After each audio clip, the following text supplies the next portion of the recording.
We're live. We're here. We're together in one place. Cheers, Frank. It's been a while. Happy almost WrestleMania. Happy WrestleMania. Post Takeover. Pre Hall of Fame. Pre WrestleMania. Yes. Pre G1 Supercard. That too. Pre everything else that's happening for the rest of the weekend. That's right. But yeah, we wanted to get on, and our schedules, aligned. Yeah, the stars aligned. We are here together. We're nice and cozy, as you can see. Yeah, we're on top of each other. Yeah, like wrestlers should be. Yes, we're a little more clothed than our wrestling brethren, but that's true. I think we'll keep it that way. It's all right. We're just cutting promos. We're not wrestling yet. Yeah. We're backstage. We're backstage cutting promos. We don't. Nobody wants to see us in speedos. Just Dasha not asking us dumb questions. I wish it was Charlie Caruso though. Just asking ourselves dumb questions. Yes. So, Takeover was last night. Yes. What'd you think? So I had to watch it sporadically because I was at a karaoke event that our friend could not make, but I was with his wife and the rest of the crew. Yes, I was a little under the weather last night. So I basically tried to chime in whenever I could. I made sure to watch the whole Gargano Cole match because that was all I cared about, to be honest. Yeah. I thought that match was amazing. We were having not disagreement, but discussing which one was, if it was one of the best of all time. It's hard to compare because we feel like every time we see every match, it's the best of all time. But I thought there was a lot of things on the line. You had the title, you had the 2 out of 3 falls match, you had Johnny Gargano's story finally becoming full circle. So there's a lot more went into that. You had the John Cena kickouts like crazy. Yes. I one of the jokes I made was it's going to get 27 stars from Meltzer with all the without the kickouts and stuff. I don't remember if 27 was the number I used. The close falls. Yeah, no, I guarantee you it's going to be at 4.5 to 5.25 stars. It's going to be there for that match. The rest of the card, the tag match was really good. I really liked it. The War Raiders really impressed me what these guys can do. Yes, we know what Ricochet and Black can do. It's just, but still Ricochet, he does stuff and I'm just like, what the fuck? Yeah. Every time he does something. And I'll tell you, one of the nice things as a fan that wants to see Ricochet succeed, not only right now in NXT and moving to the main roster, but moving forward, right? I don't want him to be lost in the shuffle and turned into a 205 guy or something like that, right? I don't think he will. But the biggest indication I have that maybe that won't happen, hopefully, knock on wood, my wife. Okay. Who's at this point in time a casual fan, right? True. If it's not, Dean Ambrose or like Seth or Roman or one of the the top Orton. guys. Yeah. And actually she's finally come around on the Cena bandwagon. Yeah, no, she has. The off the bandwagon. Past couple of years ish, she's just been, I'm done. I'm kind of done with it because it just becomes the same old story. And she would fight me for years, folks. But I would tell her that, this is terrible, Cena sucks, blah, blah, blah, whatever. Not that Cena sucks. I don't want to sound like a typical smart, but just being bored by just the same monogamous thing. Yeah, just over and over again. Right? So, but hopefully, we don't have to worry about that now because at this point in time, anytime we see Cena, it's a special occasion and we want to see Cena, right? So hopefully that's how we remember him too and the legacy goes on, right? But when she's watching Ricochet, she's sitting there going, "Oh my God," and having like reactions like that, like seeing what he's doing. Like when he did what was the one where he ran and jumped like over the turnbuckle? Yeah, and then he did like a triple turn Raw the other night or whatever. And then last night, some of the things that he was doing, he did something similar to that last night. Would impress her. And is when you get a wow factor from a casual fan, that's something. Yeah, well, it's Ricochet too. He's just ridiculous. Well, that's what I'm saying. That's why I have less concern about Ricochet on the main roster than opposed to, like we were talking a little bit earlier, Gargano or Ciampa or some of these other like guys that aren't big and they're more story driven and good wrestlers and all that kind of stuff. A lot of times those guys kind of get lost on the main roster if they don't have some gimmick or whatever that catches the fans, Agreed. Not like a crazy Fandango or Funkasaurus gimmick, like a good gimmick, I hear you. Yeah, so that match was good. It was nice, they got the little nice farewell to the NXT crowd. They got the standing ovation. Yeah. And again, super impressed with War Raiders again, and I love their entrances. Yeah, I want to see a WrestleMania entrance where there's like 20 or 30 guys beating on the pounding, drums, more guys coming out with shields and swords and axes and Viking gear and whatever, you know. Yeah. Agreed. So next up, what was it? It was Dream and the real bro, or what's his name? Riddle. Bad Riddle. So Dream is just Dream. He just I remember he did the hulking up thing. I'm just like, I love this fucking guy. He came out as the Statue of Liberty. Yeah, I mean, just and Riddle's even in Yankees pinstripes with his thing, so that's pretty cool. Yeah. He still looks awkward to me, but he's going to. But he's an MMA guy, so I mean, and we'll get to him in a second. But he really did impress me with how well and how fluid he wrestled yesterday. He was good. You always worry with the MMA guys, are going to be safe, or they going to know to hold back. And he does, man. Yeah. You know, when to push a little bit and make it look real, and when to like pull back and make sure the other guy is safe. Yeah, and he's doing a good job of that. It looked like nothing, hit too hard. And I'll tell you, some of those transitions, like we were talking about, the one where he flipped him up into the armbar or whatever, I forget which one he was trying to do at the time, but it's like he was up in the air, he jumped up, caught him into the submission, they both landed in the submission. Like that's the kind of stuff that. His wrestling and working with these guys and getting fluid and comfortable in the ring is really going to show, because he's super talented. That definitely is. So I like that match. I was impressed by Riddle, Velveteen Dream, hulking up and doing that stuff. It's just he's so good. He's just so entertaining, an amazing seller. He just gets it, man. He's again one of those guys that I worry about. He's going to be maybe a Dolph Ziggler eventually. He may be the guy that's being used to get guys over. Which, when we look back on his career, we can appreciate. But in the moment, no. They could be, because there's always that potential. Like there's more to Ziggler. Like we've seen it. Like when the promos he used to cut, like when Ziggler, when Ryder, when he's doing his YouTube show back in the day, trying to get himself over. The fluidity, the just what he can come up with off the cuff. It's. Not to give him too lofty of a praise or comparison, but like the likes of Jericho and Stone Cold, how they could just riff and come up with something off the cuff and be able to sustain it. That's the kind of chops that I think Ziggler has.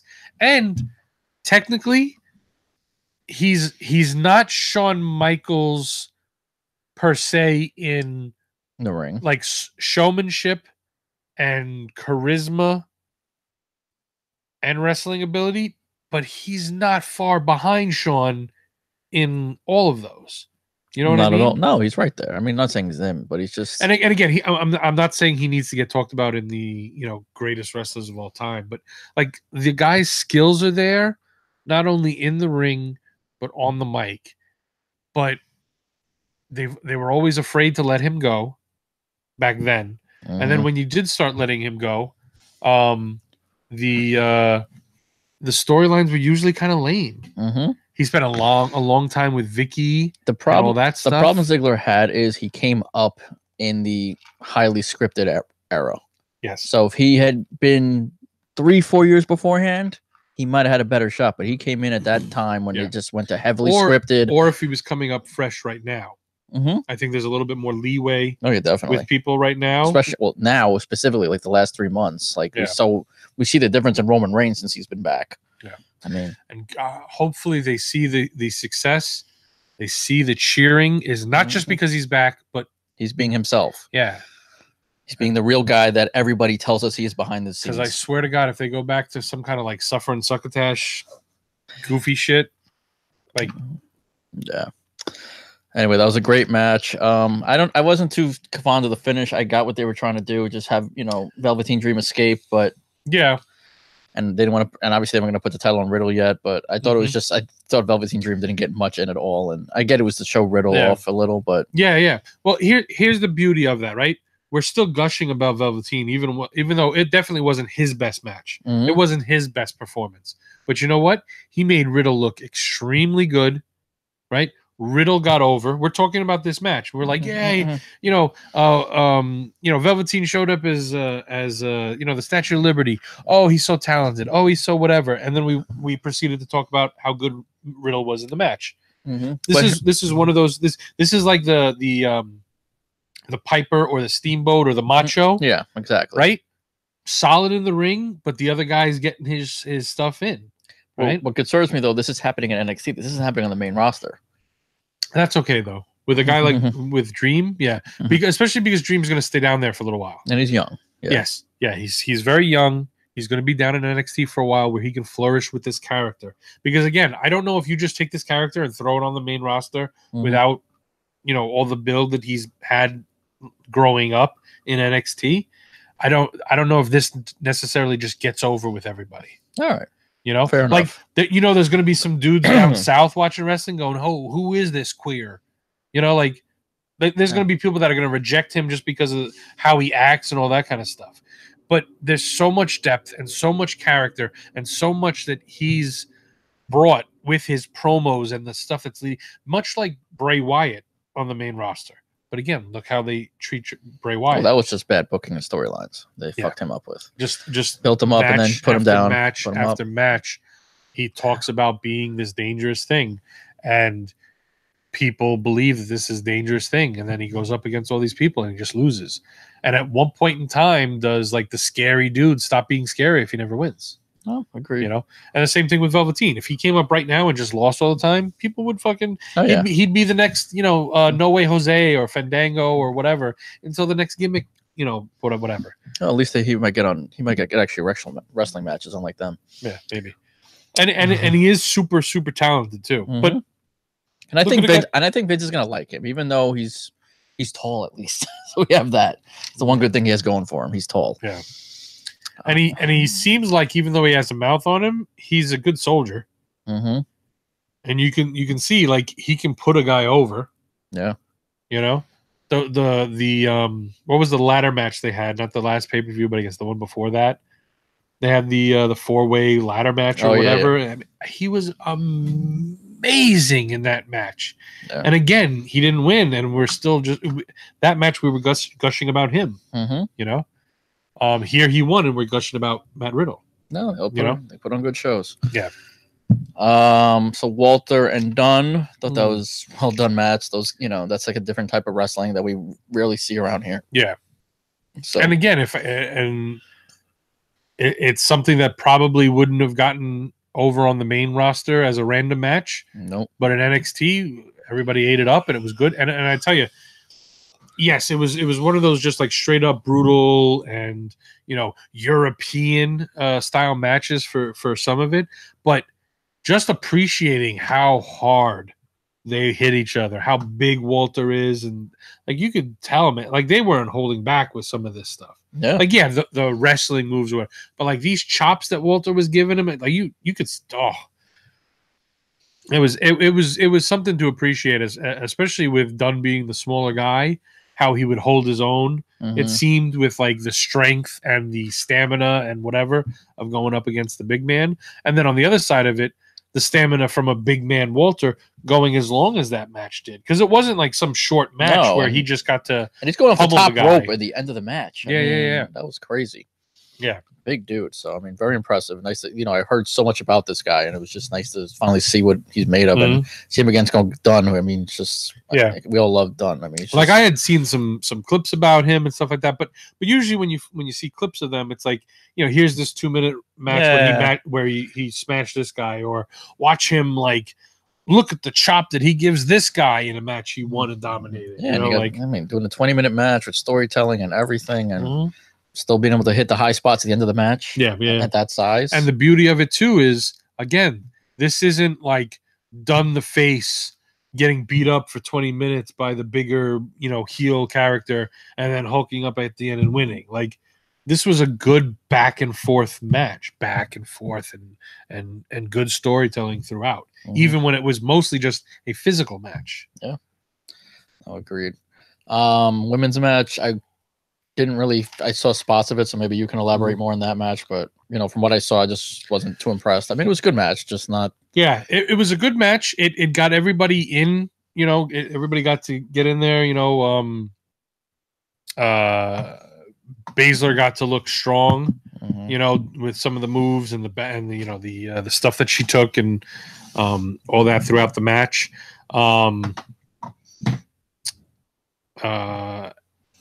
For me, it was unfortunately, I think, to some degree, not unfortunately, because every pay-per-view has to have a bottom match, right? For me, this was the bottom match. Yeah. There wasn't the last NXT. It was Baszler and Belair, right?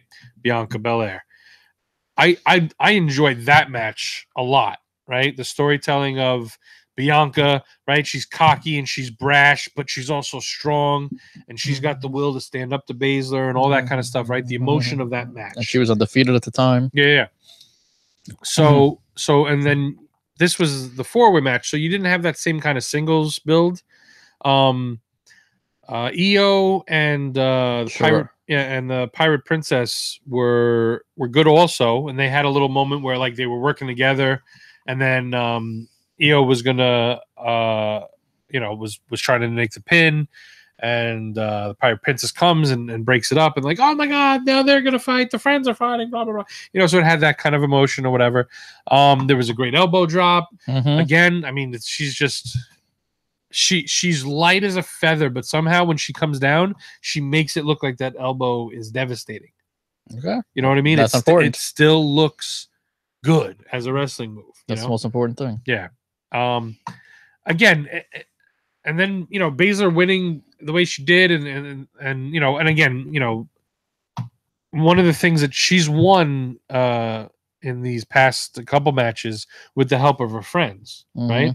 So here you are in a 4-way, and it's basically like they can almost interfere right in front of the ref, and it doesn't even matter, right? So, but then she gets no interference help from them and wins a fatal 4-way clean. So for me, I wasn't a big fan of the finish as far as that goes. But again, the match was not bad. I wasn't bored. It was exciting to watch for most of it. I wasn't crazy about the finish, and I almost wanted Baszler to drop just for other reasons than, her winning or losing belts. I just don't think either of them, any of them should carry the belt right now. I think Baszler's just powerful and dominant right now, and if she's not coming up to the main roster, I don't think she should drop the belt till she's coming up to the main roster. Probably not. But I also feel like there certainly can be some shenanigans with the main event with the girls. I'm not saying that I think Ronda's going to win because of it, but I could definitely see those three coming down to kind of like help Ronda, and maybe Sasha and Bailey coming out and trying to stop them from helping, and especially because everybody's disrespected from Ronda and all that kind of stuff. So I almost thought, even though I don't necessarily want them all wrestling right now, because the other two are definitely not ready to wrestle, main roster, big matches and all that kind of stuff. I felt like you could have started the ball rolling with this 4 horsewomen of the WWE versus the 4 horsewomen of MMA, Ronda and her girls versus, let's say, Becky and her girls, or Charlotte and her girls. I don't know, whatever. Well, I think you got to get past this WrestleMania thing and where they all hate each other. And sure, but I mean, what can unite Becky and Charlotte more than a common foe that they want to beat that doesn't respect their business? I agree, but not now. But not now when they're all in a triple threat and hate each other's guts. Yeah, but that's the thing. Look at the way this has been booked. They turned Becky heel, right? So then a couple weeks later, they then turn Charlotte heel out of nowhere to beat up Ronda, and then you have the two heels kind of fighting each other, and now you're quasi facing Becky, and then out of nowhere they throw the heel turn from Ronda in. Charlotte's still a heel. Ronda's like the Stone Cold face, like not really a face, but a face. You mean Becky? What did I say? You said Ronda. No, yeah, Becky. No, Becky's the Stone Cold face. Not really a face, the but anti-hero. Yeah, exactly. Because she's still talking down to Ronda and Charlotte and whatever, being brash or whatever. But that was the appeal of Stone Cold back then, and that's the appeal of Becky right now. Yeah. I also think they overbooked with the whole knee. Oh, they overbooked everything. Charlotte. They overbooked the whole feud and the fucking Asuka. police and the police academy scene this week. I mean, come on. Yeah. It was just the two best that I saw were the two kneeing of Ronda in the head. So it was the knee, the Charlotte's knee to Ronda's head to the with the Eurythmics or whatever. The sweet dreams are made of. And then the other one was the Benny Hill music. When they were so they sped up the whole scene and put it to Benny Hill music. So like the cops are phasing it, like Charlotte throws one off and he falls down. You know? But I mean, like, and also too, cops. There's these three women fighting, right? Of course, when you have three cop cars, what should you do? Put two of them in the same car, right? Makes sense. Why not? Right. So anyway. All right, we're getting off track. We can deal with that later. But anyway, the women's match, again, wasn't my favorite, but it wasn't bad. Yeah, agreed. Anyway, so Baszler retains, and we'll go from there. And she's still dominant heel over there. I'm also not mad that she retained either. I just, especially if she was going to retain, I would have liked some of the interference in a fatal 4-way than a clean win, because it's the same thing like the issue had recently with Nia Jax.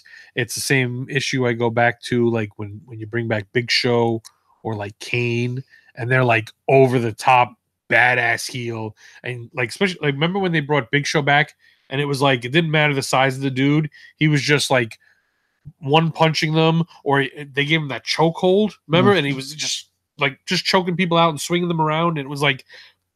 He's undefeated, he's unstoppable. He's mean. It's whatever. And, the story is that you build him up to then, for John Cena then to F5 him and beat him, right? But it's like, once you do that, it's hard then to just, like the guy, Big Show had to disappear after his nasty heel runs because people had to forget how nasty and dominant he was. And he had to come back with like a smile.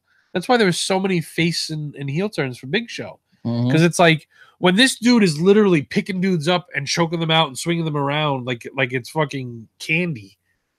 How is like Rey Mysterio going to beat him?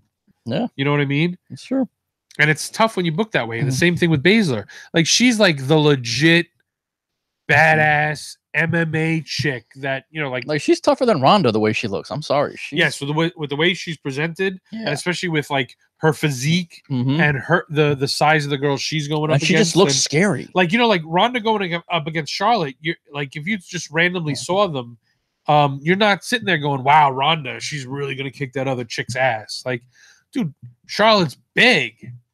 Becky's her size, and Becky's not big. Baszler looks like a fucking monster. Especially here's what I'll say: walking down the street, I see Ronda, I'm not scared. I see Baszler, I'm fucking scared. I ain't fucking with her. Probably, right? Just demeanor and size, and not to take anything away from Ronda, how deadly she could, potentially really be in a fight. But anyway, and so when you have like this big, tough, dominant heel that has held the belt for a long time, and you have the opportunity to let her cheat to win. To kind of like roll over feuds and roll over why she has the belt and stuff like that, and then she wins clean in a fatal 4-way. It's tough to be like any of these girls. Yeah, So the girl that like kind of pushed her to limits, but the two friends stopped her was in the match. The one that beat her to win the title that she had to eventually win back, which she cheated to win back from her. Was in the match. Yeah. And this other girl that is a fan favorite and high flying and really good that you're pushing as another top star was in the match, and she won it clean. Yep. Like to me, especially when you have the opportunity to legally, illegally interfere, why not take that road? No. Let her continue. And she can still be brash, and she can still be dominant. And she can have her friends in back of her or not in back of her when she does stuff. Because she's also deadly. But you know what? That added edge of the friends and the cheating to have her keep the belt when, maybe the wrestling, aspect. Like, just like Velveteen was able to beat Matt Riddle because he was a smarter wrestler and he could roll him up or something like that, right? That's the way you get out. Like, here's this MMA dude. He should be able to, demolish him. But he has to play by WWE's rules, and he got caught in a small package. What are you going to do? Riddle was still great. But you look at this match, like, how do you look at any of these other three girls? And then, yes, a fatal 4-way. A loss doesn't necessarily stick to any one of them because any one could be pinned. And like two girls, obviously, are going to get out of that match not being pinned, but saddled with a loss, I don't know. It's tough when you go that, like, where do we move then from, like, Baszler moving forward? Yeah. Who's a challenge to her? That's what I mean. I don't know. You just dismissed the biggest challenges in a match without cheating. Yeah. You know? So we'll see. All right. Then we get on to the main event, which we discussed. We said it was a great, amazing match. Yes. Great storytelling. Fantastic. 2 out of 3 falls. Just Gargano, it just gets better and better and better every one of his matches. I don't know what more to say about this guy. Unfortunately, at some point, we're going to have to say, like, this wasn't as good as the last one. But it's going to be a string of, 7, 8, whatever matches. Just... And also, too, losses, most of them. I know. And that's why and we're just, and I think that's what it was. We're just expecting it. And I remember I was watching it and I saw the whole Undisputed Era. I'm like, fuck. Yeah. And I'm like, no, they're going to, I'm like, God damn it. And it was, listen, you're on the edge of your seat this whole match because this is, what's fun with NXT is you don't know the outcome. It's not as predictable as the main roster. Correct. So, especially with this, you don't know where they're going to go. They called Gargano up, but, we know Ciampa got hurt. So we know, are you going to keep Gargano up there by himself, or are you going to wait for Ciampa to get healthy again and bring him back up as DIY again and retell the story? Like I was telling Thad, I thought that's what they should do. When they do eventually bring them up, Adam Cole has kind of been on the cusp right now, and he's over his shit. And it was cool with the crowd. I ran into one of my buddies last night after the thing. He said it was 50-50. It was like it was 50 Adam Cole, 50 Gargano. It wasn't, one way or the other. And I think most of these matches throughout the night were kind of that. Like, right? War Raiders and Ricochet and Black, right? Well, I didn't have sound, so I couldn't tell you. But okay, well, but I mean, for the most part, watching them, it's like there were chants for all of these people, even in the women's 4-way. There were different chants for different girls at different times. It's tougher in a fatal 4-way because it's like you can't go back and forth as easily. Excuse me, like the let's go Riddle, Velveteen Dream, let's go whoever, Johnny Wrestling, Adam Cole, like those are easy to go back and forth with. And I think too the respect level and the appreciation for what these guys are doing in the ring and the performance that they're putting in all these NXT shows, most of the NXT crowd is legitimately like NXT fans. Yeah. They're not guys going, oh, hey, I got tickets to that new NXT stuff. Let's go check it out. No, these are diehards. Yeah. These are the us. Like that's the ticket I want. Like you tell me, that's the ticket I want. I don't care about seeing anything else. I'd rather just go to Takeover. You know why? Because it's inside. I don't have to worry about getting wet and being cold. Yes, that's my biggest. While you see the new stage set up for WrestleMania, the wrestlers are nice and protected. Well, yeah, I mean, and if you have to protect them and the ring, right? Because if the ring starts getting wet, it'll be a mess, and these guys will get hurt easily. Yeah. But my point is, it's like going there live. If you have certain seats, you're not going to see anything. Yeah. You're going to get blocked. I'm not super worried about that even as much as because we live in New York, and last night was rainy and dreary and cold. Ugh, it was rough, windy. Like I went out after and I was just like, I'm going home. I'm like, I didn't want to be out. I went to a spot where I usually cannot find a parking spot. It's one of the most happening spots in our neighborhood. And I found a spot right in front of the bar. I was like, this is crazy. Yeah. But that's what, and then today is beautiful. 65, sunny and clear. Yeah. And luckily they're getting that tomorrow too. It's going to be like a high of 63. And, But again, when you have to buy the tickets in, what is it, January, February? Yeah, November, right? January, December. Whatever it is. Yeah. You don't know. You have no idea what. And you're in fucking winter coat. You're thinking, oh my God, what if it's like this? And you just, this time of year, you just do not know what you're going to get here. You really don't. Like I said, these today and tomorrow supposedly is going to be, sunny and in the 60s, which is beautiful. But again, Monday morning, it's going to be rough. It's going to be rainy. It's going to be a shower. So if that moves in a little quicker, it could be a rough night. And it's 7 hours. I mean, you're sitting there from 5 o'clock, really 4 o'clock from when you're getting in the stadium until most likely midnight, and a little after midnight. Yeah. And it's one thing if because guys in football, especially cold weather places, they play their football games in the middle of fucking snow and all that kind of shit. And that's one thing. If I know I need to bundle up and I'm going to be sitting in the snow and I'm sitting in the wind and the cold and whatever, watching a football game, all right, then I prepare for it.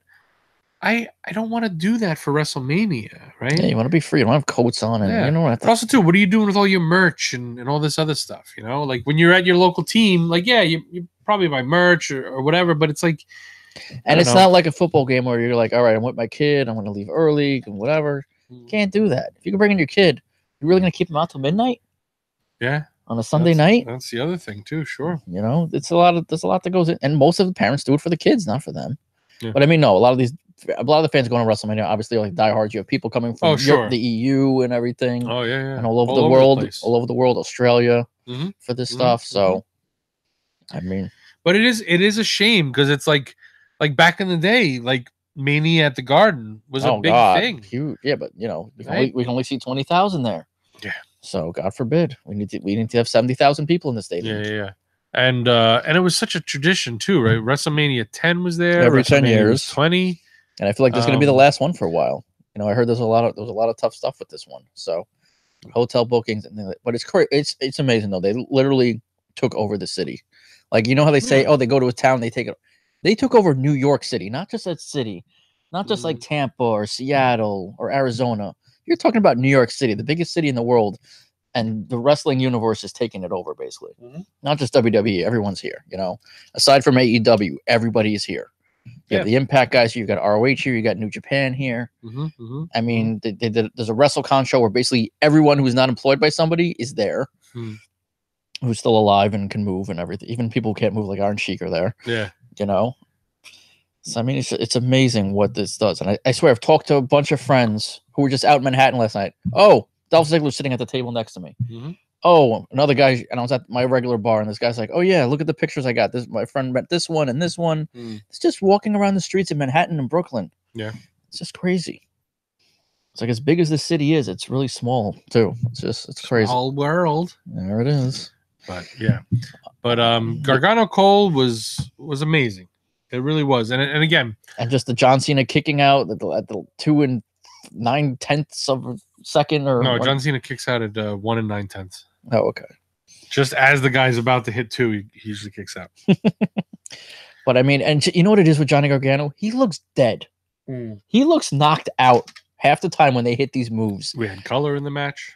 And he just kicks out. It's like, and you think he's dead. You literally think he's dead. I still remember that match with Ciampa where we thought, like, literally he was knocked out. He sold it so well. We thought he was knocked out. Yeah. And he kicks out. It's just like, it's amazing. This guy, he's something special. Yeah. And, you know, you got the tap out at the end, which was very cool. I like the finish. And you had Undisputed Era come out to interrupt. And I was positive he was losing there. I'm like, crap, they're going to do this. And some can argue a little bit of overbooking and the whole, like, Gargano overcoming the odds or whatever. But isn't that what we love? Yeah. Right? It's 3 years. It's a 3-year story. I love when I can suspend my disbelief and still be entertained. Be in the moment. Right? And it still feels relatively real enough. And the moment itself becomes bigger than whether people interfered or not, like that, right?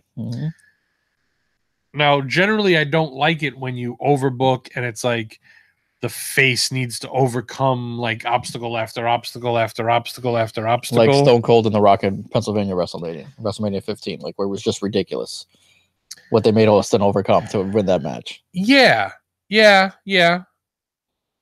But again, in those special situations, it does wind up working. And this is one of those situations where I felt like it worked. It worked, and it was just, and I mean, I still want to hear the crowd because I didn't get to hear the crowd reaction, but I just want to hear because I mean, just like the placing. Like I remember he got him in the submission, and Cole's by the ropes, and he's about to reach the rope, and he flips him over, and the crowd I saw them, they started erupting because they knew that. Because at that moment, you were like, oh my God, he might win. Yeah. Because it really was that roller coaster, especially after the interference. You could sit there and be like, you know what? Look how many times Tommy Dreamer was like this close to winning an ECW, like beating a Raven for the belt or whatever it was, and he just couldn't do it. But you love Dreamer, and every time he got another shot, you pulled for him. You could easily do that with Gargano. Yeah, Gargano is that, especially when he's the face, he's that sympathetic character that you just pull for, Like, this guy gets it. This guy loves it. I want him to win. And you just don't know if he's going to. It's one simple thing. And the best part, too, I loved about the match was just Cole screaming at him, like, stay down. You're not going to win. Like, there was like 3 or 4 times throughout the match he kept doing that. Yeah. And like the frustration, seeing the frustration in his face. He's like, yes. I just hit 4 of my fucking finishing moves on you, and none of them work, and you kicked out. It's just like, what do I have to do? Yeah. And just those moments are just great. And him, like Adam Cole saying, like, you know, you don't belong, you're pathetic, you lose all the big matches, this is my time, you know, all that shit, you know. And again, it plays into that, right? Like the emotional thing of the heel running down your guy, your face, right? Yeah, it was really good. And just on top of that, I mean, and that could have been like Hulk Hogan versus fucking Iron Sheik, right? Where 2 guys that can't really wrestle that great. But their characters were good. And you could see this happened with 2 guys that are arguably in the ring as talented as anybody we've ever seen. Yeah. I mean, you have 2 guys who basically idolize Shawn Michaels, and you could see it in the way they wrestle. And the thing I like about Adam Cole is he, I think, at least personally, is a good mix between Shawn and Triple H. Yeah. And then him with the Undisputed Era and that like sort of almost DX feel to me. I mean, come on. No. This guy is just fucking, this guy is money. No, it definitely is. Baby. And the cool, you want to know how much emotion you could see these guys are in, and they're in the moment. Gargano won. He's sitting there in the ring, and Candice runs out, and she grabs him. And I swear he was like about to flip her because he thought it was like somebody attacking him. I don't know if you caught that. I was like, oh my God. I didn't know who it was because I'm watching on my phone, so I couldn't see it was small. And I realized it was his wife. But like, you could just see the emotion they're in. It's just like, they don't know how to react. And like, are they sending a surprise out to me? Is somebody trying to attack me now? Like, literally, he didn't know who it was. He had to turn around and see who it was because he probably forgot she was supposed to run out there. So that was a cool moment. And obviously, the Ciampa thing, I loved it. Dad says, you know, it was okay. Well, no, here's the thing. I don't like it from the standpoint of the booking, right? From the standpoint of the story of Gargano, right? And unfortunately, the injuries and the call-ups to the main roster shook everything up, all right? Because there were no plans for Gargano and Ciampa to be called up. And obviously, you don't plan for Ciampa to need neck surgery and be out, right? So you had to kind of flip things around, and you had to kind of work the story on the fly.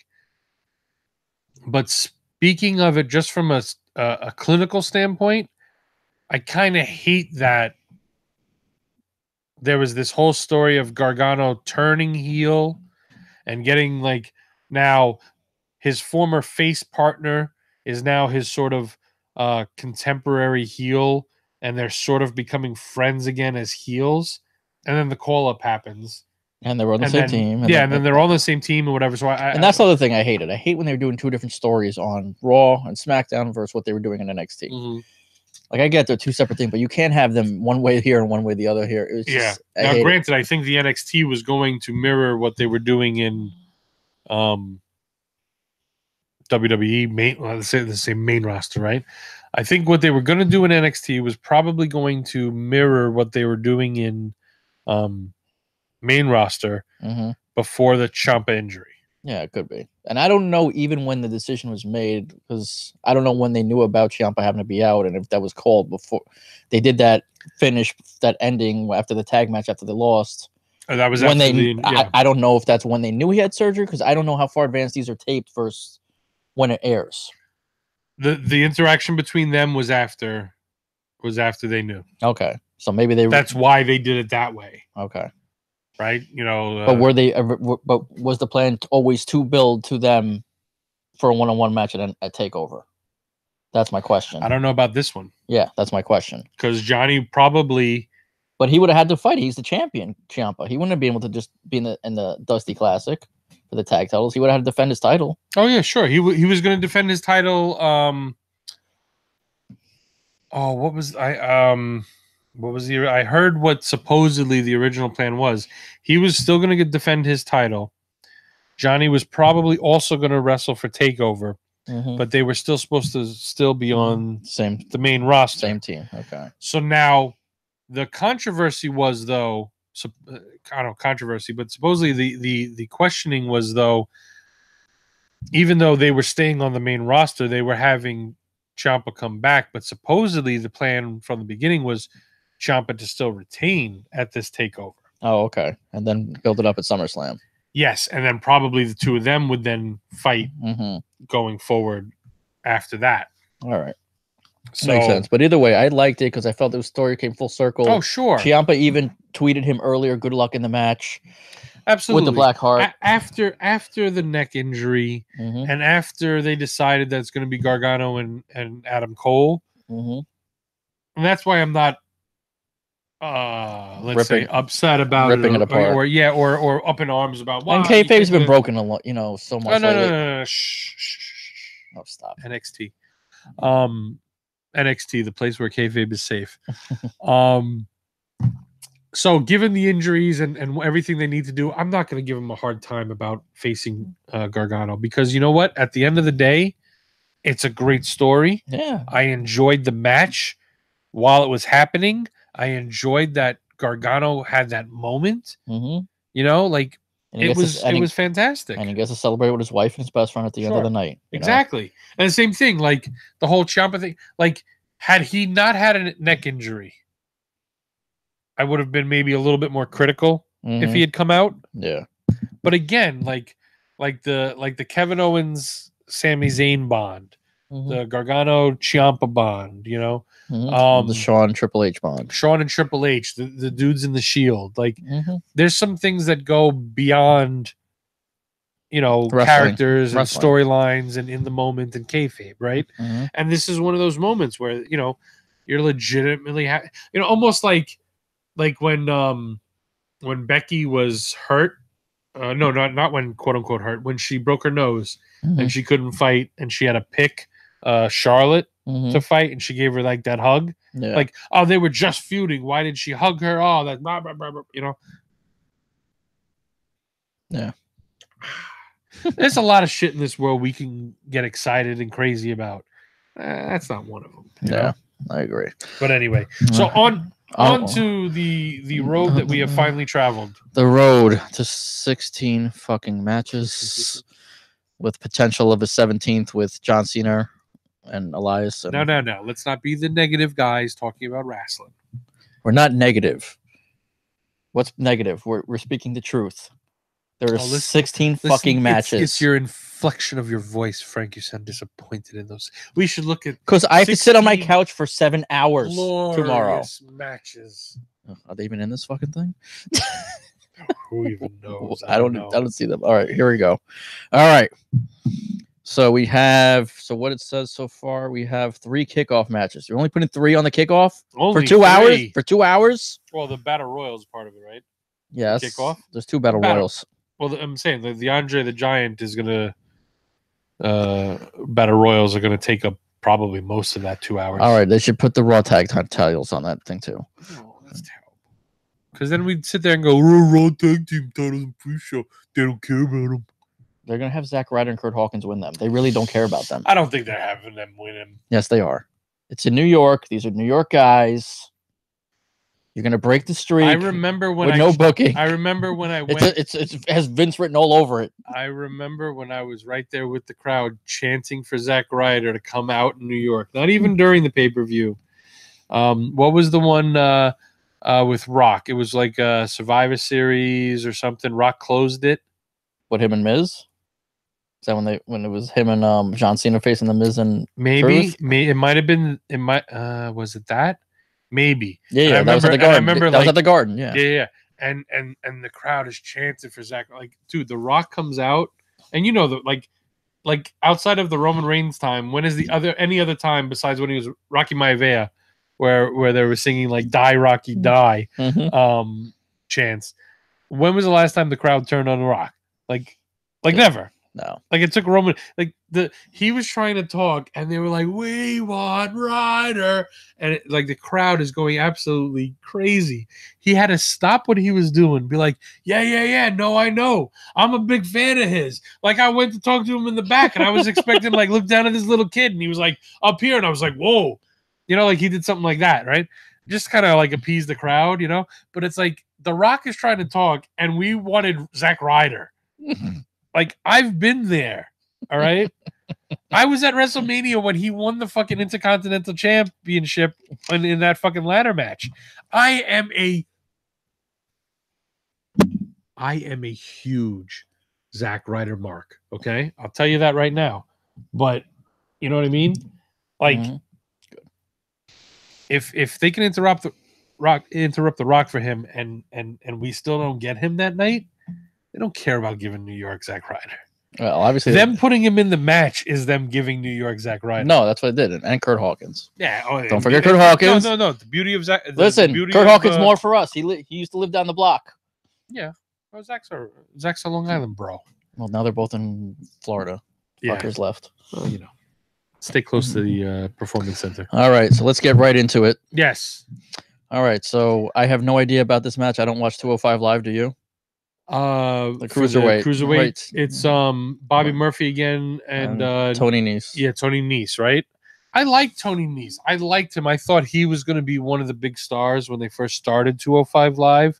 Yeah, nice build, right? Yeah, I remember. Yeah, he's the dude that's like he's like Damien Sandow but cut. Yes, like a big, like a muscular but shorter version of Damien Sandow.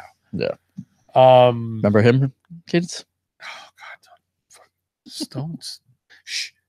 Positive. The power of positivity. Yeah, it's a new day. Yes, it is. I think Buddy Murphy retains. I don't think they're going to drop the belt to Nese in this situation. If it was a no disparaging Tony Nese. I like him. I think he's good. He's a good wrestler. He's a good worker. He has a great physique. He's also one of those guys, like, he can be like a cocky face or a cocky heel or a good guy face or a bad guy heel. You know, like, I feel like his character and his physique and everything just ties into whatever you want him to do, he can do. Why he doesn't get more run and more love, I'm not exactly sure. Him and Gulak, I thought were hilarious. When NXT first started, they paired off a lot together. I don't know if they were friends beforehand or it just happened, right? But it was like Gulak was doing like the nerdy statistics and you know, eventually they gave him like the pick and stuff like that. You know, Gulak's goofy like that, right? But he's a good wrestler. And him and Nese were together, and Nese was like all like conceited about his abs, and I thought like these guys could really make some noise. They really didn't do anything. And again, not that I thought that necessarily putting Enzo in 205 Live was a bad decision at the time, because it brought recognition and spotlight to 205. Some of it was negative, but you know, like any press is good press kind of theory, it was all right. But I don't know. Yeah, I just don't. And Buddy Murphy's had a good run. He's a good champion. He's good.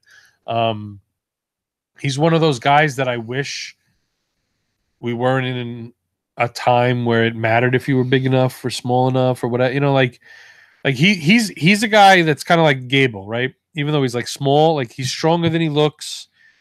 He has a really good performance. He can do a little bit of the high flying stuff. He can do the ground and pound stuff. You know, he's legit. And I've loved his run so far, and I don't see it coming to an end here. All right. Sounds good. All right, next up is the Women's Battle Royal, which is basically everybody that's not in the three-way match. You got Asuka. No, because like Nia. Oh, and I'm sorry, Nia, Sasha, and Bayley. They got the four-way tag team championship match. Yeah, right? yeah. So all the people that. So no Iconics, no Nia and Tamina, no Bayley and hugging. And you got Beth connection. And Beth and Natalia. So everybody but that. Okay. So you got Asuka, Carmella, Naomi, Lana, Mandy Rose, Sonya, Nikki Cross, Dana Brooke, Ruby Riott, Liv Morgan, Sarah Logan, Mickie James, and Zelina Vega. I'm looking. I think maybe you can put it to Ruby Riott. I feel like Asuka's won this. I would give it to her, but they've done either. Here's what I say. I hate what they've done with Ruby, by the way. I'll do three people: Asuka, Mandy Rose, and Ruby Riott. Those are the three people they've legitimately pushed this year, or recently, I'd say. Ruby, not so much recently because they've used her as a freaking punching bag for Ronda. But she's probably the most talented out there next to Asuka, and they're pushing Mandy because of what she looks like. Sure, and she's gotten. And listen, I'm not knocking her; she has improved in the ring. Yeah, she's decent enough. There's definitely girls that are worse than like the Iconics. She's better than the Iconics. And God, if they do Naomi, please, with all the fucking complaining she just did online, she just really pissed me off.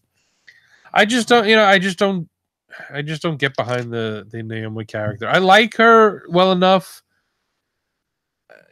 She's married to the Usos. I love the Usos. You see her on Divas, and the way they are. Like I have nothing against Naomi. I just generally speaking don't get behind her character and everything. I'm bored with her. She bores me. Yeah, unfortunately, kind of. Yeah.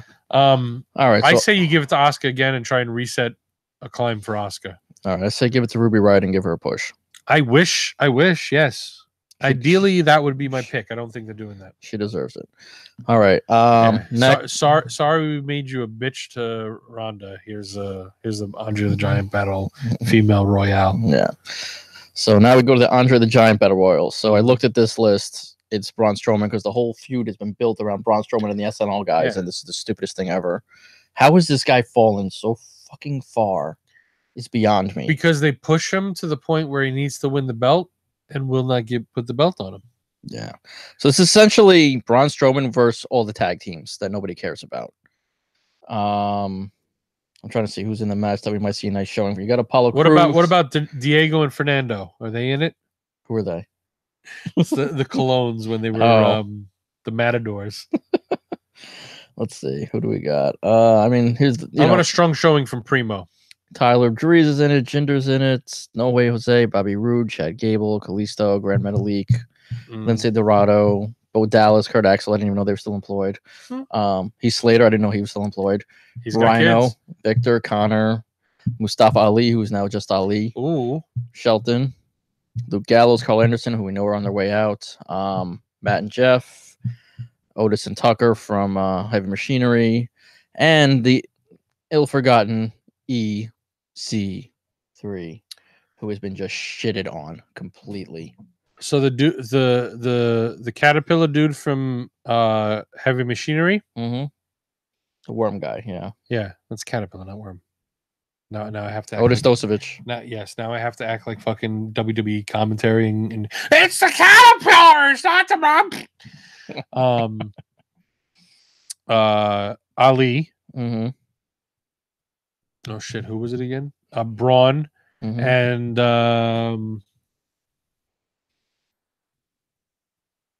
I think they might set up something between Roode and Gable.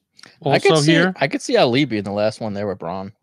Yeah, that's what I'm saying. Goliath. And I don't know, Tyler Breeze, or you know what? Maybe Titus O'Neil is part of the Final Four, or Apollo Crews. Apollo Crews might be part of the Final Four. They're going to do a joke with Titus O'Neil. You already know what they're going to do. Some stuff. He's going to fall down the ramp running in there again or something. With Titus? Yes. They're going to do something. I guarantee you. It's a battle royal. Come on. You got to capitalize on it. He's going to trip on purpose. We're going to see Corey Graves. We're going to see Corey Graves lose his mind again. Yeah. So I think the Final Four, outside of maybe the SNL guys, somehow like slipping in, with something goofy. Oh, they're gonna be thrown out very gently, very quickly. I could see a bunch of guys getting eliminated, and then Braun like throwing the two of them out at the same time onto the wrestlers. But yeah, that's what I think. So I think, but I'm gonna tell you one thing. Michael Che, I found out he's a huge wrestling fan. Like he's like, this is gonna make his day being in this. See, I could also see them, if they want somebody else to win, having somehow those two cost Braun and he gets eliminated because of them or something like that, whether they distract him and somebody else flips him, by the ropes or something like that. Yeah, I mean, any one of those guys, I could see them winning because they've tried to do a little bit more with Apollo lately. I could see them giving this to him to kind of kickstart something. Ali, obviously, you can, restart him. You can restart him and add this to, start building his resume, right? He not only has he faced Daniel Bryan, he was going to do this. I just can't see a small guy winning the battle royal. He can't even carry that trophy. Well, yeah, that too. I could obviously see them having Strowman win it, and again, have him, have them kickstart another thing where they start pushing him towards the title again. I just don't know. Maybe I think they're gonna move him to SmackDown after this because he's just. I feel like he's done everything he can possibly do on Raw with everyone there. Well, I guess it depends because if you're having well, I'm curious I'm really curious to see what they do with this shakeup because they legitimately have to move a lot of big guys over to SmackDown. Like I see Roman Reigns getting moved over. Maybe Seth will stay on Raw. I think they're gonna move AJ over to Raw finally. Let him shine over there. Well, that's interesting. I thought maybe they would keep Styles there. I don't think you want to keep Reigns and Styles in the same show. They're your two top guys. I think I agree with what you're saying, but we also have to keep in mind what they're negotiating with Fox too. I'll see. I could see Fox wanting them to keep an AJ Styles. Well, they may just play with the rules and just be like, hey, you guys can go in between shows now. Whatever. Yeah, the brand split is really awkward right now because right now it's meaningless, but it could pick up heavily with Fox, right? Because legitimately, more than ever before, there are going to be two brands. As far as Fox is concerned, and obviously Becky, good chance she's moving over to Raw, with most likely winning the belt. But so now, what do you think they? Let's wait. We'll get to it. Okay. Let's just go in order. All right. So next we got Roman Reigns and Drew McIntyre. I like this match. I don't like it because these guys both need to win. I feel like I'd rather Drew get this win over Roman, but obviously it's not going to happen because this is Roman's first match back in 6-7 months. So. And see, here's my thing. If you're ever going to have Roman look human, now is the time to do it. Maybe. Establish Drew McIntyre as a serious threat, and then he can go on and face Seth for the title. We'll get to that. But anyway. Or fucking Brock. I don't give a shit. But I like the build. I like what they've been doing with Drew. Yeah. Roman, Roman hasn't had his first match. That's another big thing. This is his first match back.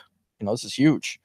Yeah, because the other match he was supposed to have, Drew attacked him. Concussed him and, whatever. Yeah. Whatever story they were trying to tell at that point. I didn't mind that one because it kept him off for a week and let him do his thing.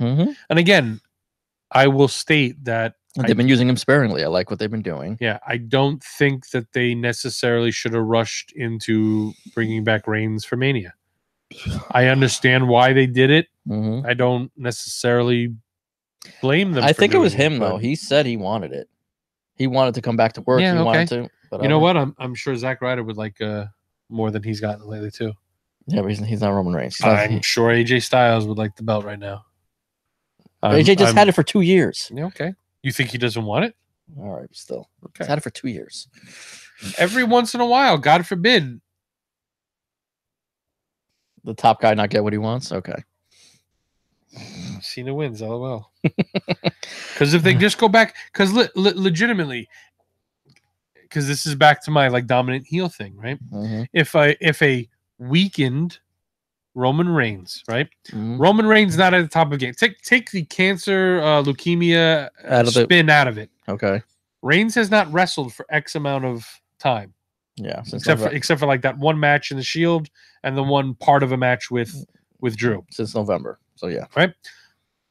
If you have him come back now and win with all this against him, when he rounds into form, how does he lose? Because we're not. It's not like it's Roman versus Jinder Mahal. No, this is the guy that you're trying to pose as probably your most legitimate threat as a heel. Daniel Bryan's probably your top heel right now because he's Daniel Bryan and he's doing the whole eco thing and yada yada yada. Right? Brock isn't around enough to be top heel. Right, even though he's probably top draw heel in their minds, right? Who's your top heel besides Brock and Bryan? Who's your top heel? I'm looking. Yeah, it's Drew. Yeah, you're right. Especially bringing KO back as a face. Yeah, Baron Corbin's not. He's not there yet. If they're trying to get him there, I applaud them for that. Randy Orton's up there too. He's just not used the right way, but. And also, too, I don't think he's a top of the hard, work every night kind of guy right now, and I don't think he wants to be. No, he doesn't. I think he has a part-time schedule, and he's fine with that, and I'm fine with that. Mm-hmm. He can still be Randy Orton. He can, and like if you told me there was an elimination chamber and they're picking guys, and Randy Orton got picked as one of the guys, I'd be okay. Same thing like with Cena, you know, like these top guys as they start to get it, you know, like if he just comes back and he's part of a thing, yeah, that's fine. As long as it's not like pushing Randy Orton to win against all odds or Cena win against Roman against all, like if you're not doing that and you're letting these guys do their thing, it can work, you know? So at least that's my thoughts on that. All right. So we're both going with Reigns most likely. I want Drew to win. I think Drew should win. Roman hasn't gotten the upper hand 1 week. That's okay. He shouldn't. No, he shouldn't. He's been out for a long time dealing with something very serious, and this is a legitimate threat in the WWE right now. Okay. If he loses a tough match, especially if Drew cheats to win. Okay. Yeah, do cheat to win, then it works. Right? Just don't win clean. That's okay. I think even a clean win would be all right. I think it's too much. Because here's the thing. Do you think him losing, let's say, Roman loses to Drew McIntyre, is his WWE career over? No. Can he not come back next month and win a number one contenders match and he's back in the title picture? Of course. A loss does not hurt Roman, and that's the thing that pissed me off. That. You know that. That's the thing that pissed me off. We know that guy, the most about Cena. Gray-haired lunatic up there doesn't know that. Well, we're not booking based on what a lunatic should think. We're based Why? That's how it's being booked. Yes and no. Okay. Well, I mean, do you think he's gone crazy about how to book Buddy Murphy's match? I don't think he cares. Okay. Anyway, all right. A loss doesn't hurt Roman, just like a loss doesn't hurt AJ, just like a loss didn't hurt Cena back in the day. But they fucking made him win, LOL, and that's why everybody hated it. Yeah. Because even when he could lose and not be hurt by it, he still won. All right. Let's see what they do. That'll be an interesting one to see. But anyway, I think Drew should win. No, I agree. I'm with you that Drew should win. But like you said, I can definitely see them have Roman win. Yeah. All right. Next, this feud was surprisingly good, even though I was kind of worried about the match. You got Randy Orton and AJ Styles. This feud has been very nicely built. Done a lot of good stuff with it. I'm kind of upset that they did the spot already that I wanted to see. They did the phenomenal forearm and they did the RKO. Yeah. So I was hoping to kind of see that in the match. The one nice thing is maybe they have something better planned. I think. Well, I was listening to Jericho's podcast, and I'll trust Jericho over anyone else. And he said basically he expects a great match and he expects a roll-up victory or Randy Orton a cheater to win or something stupid. He says we're going to get a dumb finish. Oh, most of his matches. And he said then it'll set up a rematch, you know. So I can see that happening too. But there's going to be a spot where he hits some kind of crazy RKO. Yeah. No, definitely. He's starting to become like Taker. But I love that promo they did with the Kevin Owens show. They did that thing they did where they were talking about, oh, I was doing this, and where were you? Well, I wasn't failing drug tests. Yeah. And also too, keeping this like mythos of Randy Orton hating the Indies guys. I love it. It's great. Yeah. It's awesome. So just keep having to go against these guys. When you were over there wrestling in bingo hall, you know how many times Randy Orton has said bingo halls in the last year of his career? I was doing this. Yeah, and you were failing. I was main eventing WrestleMania and failing drug tests. Yeah. And Randy's face was priceless. He's like, wow, you fucking went there. The best I love too. But you know what that was too? That was a response to John Oliver too. To make it acknowledge, hey, our guys did fail drug tests, and now we're doing the right thing. Yeah. One of my favorite things of it, and it has nothing to do with what we're actually talking about, but when it looked like they were going to get physical or whatever, and Owens just straight up just stands up, walks out, gets out of the ring. Yeah, it was great. So Kevin Owens. National treasure. National treasure. Thank you. It's a national treasure who is not on this fucking card. Why bring him the fuck back as a face? And we'll get into it later in a little bit. But bring him back as a face in a heel situation to make him a face. This emoji. That's all I have to say. All right. This one has surprisingly been built well and has made Miz look... who do we think is going to win? Oh, I'm sorry. I got Orton. You know what? I could see them extending this a little bit and having Orton win and like AJ just come back at him and especially if like the cheat to win is a thing. Yeah, I mean also this will and maybe you do it that way because one of them gets moved to Raw and it'll be like their final thing and whoever gets moved will probably get the win, leaving, or maybe no, or maybe they'll put the other one over leaving, whichever way they put it. No, this one can go either way. It really could. I don't really know. Yeah. And to be perfectly honest, I'm probably fine either way too. I don't care. As long as this, much as, and you see me with my AJ Styles shirt on, but still, I don't, Sure. Yeah. You know me, I'm an AJ Mark, but this one I don't mind. I'm just looking forward to the match because I think these two can put on a fucking show. Mm-hmm. Yeah. And hopefully they get the time. That's especially when you have a card like this. You just don't know. 15, you just don't know what guys are going to get the time and which ones aren't. Yeah. One thing about Mania is they let Mania run long. Every other pay-per-view, they seem like they're cutting significantly. Well, because they're cutting, they're cutting them shorter, and they're starting earlier, starting all at 7, ending earlier. They're starting at 7, so it makes it easy to finish at 10:30. Just to prepare us for this. Yeah, right. All right. Next up, False Count Anywhere match: The Miz and Shane McMahon. They've made Miz look like Stone Cold here. Beats the fuck out of everybody. Yeah. I don't know where this is coming from, but I'm loving it. It's been good. I enjoy it. It's been a good build, fun, and I think they've done a great job with it, honestly. But it's McMahon, it's a McMahon beating a heel. Yeah, and here's the thing: I don't see Miz as this guy they're portraying right now. But like him being betrayed and the you beat up my father and you turn on me and all that kind of stuff, I'm living with it. But yeah, it's funny seeing like the Miz being like the badass beat up everybody that comes at him guy. So, but it is what it is, and it's a different character for him right now. Is it my favorite version of Miz? Probably not, but I'm fine with it, and it fits in this situation, and I just hope they have a good match together. That's all. I agree. Well, Shane with his fucking fake punches we get. Yeah. I don't know. Do you see the Miz winning and Shane disappearing for a while, or no? Shane's not going anywhere. He's still. No, I mean just like off TV for a little bit. No, he's running SmackDown. Why is he going to disappear?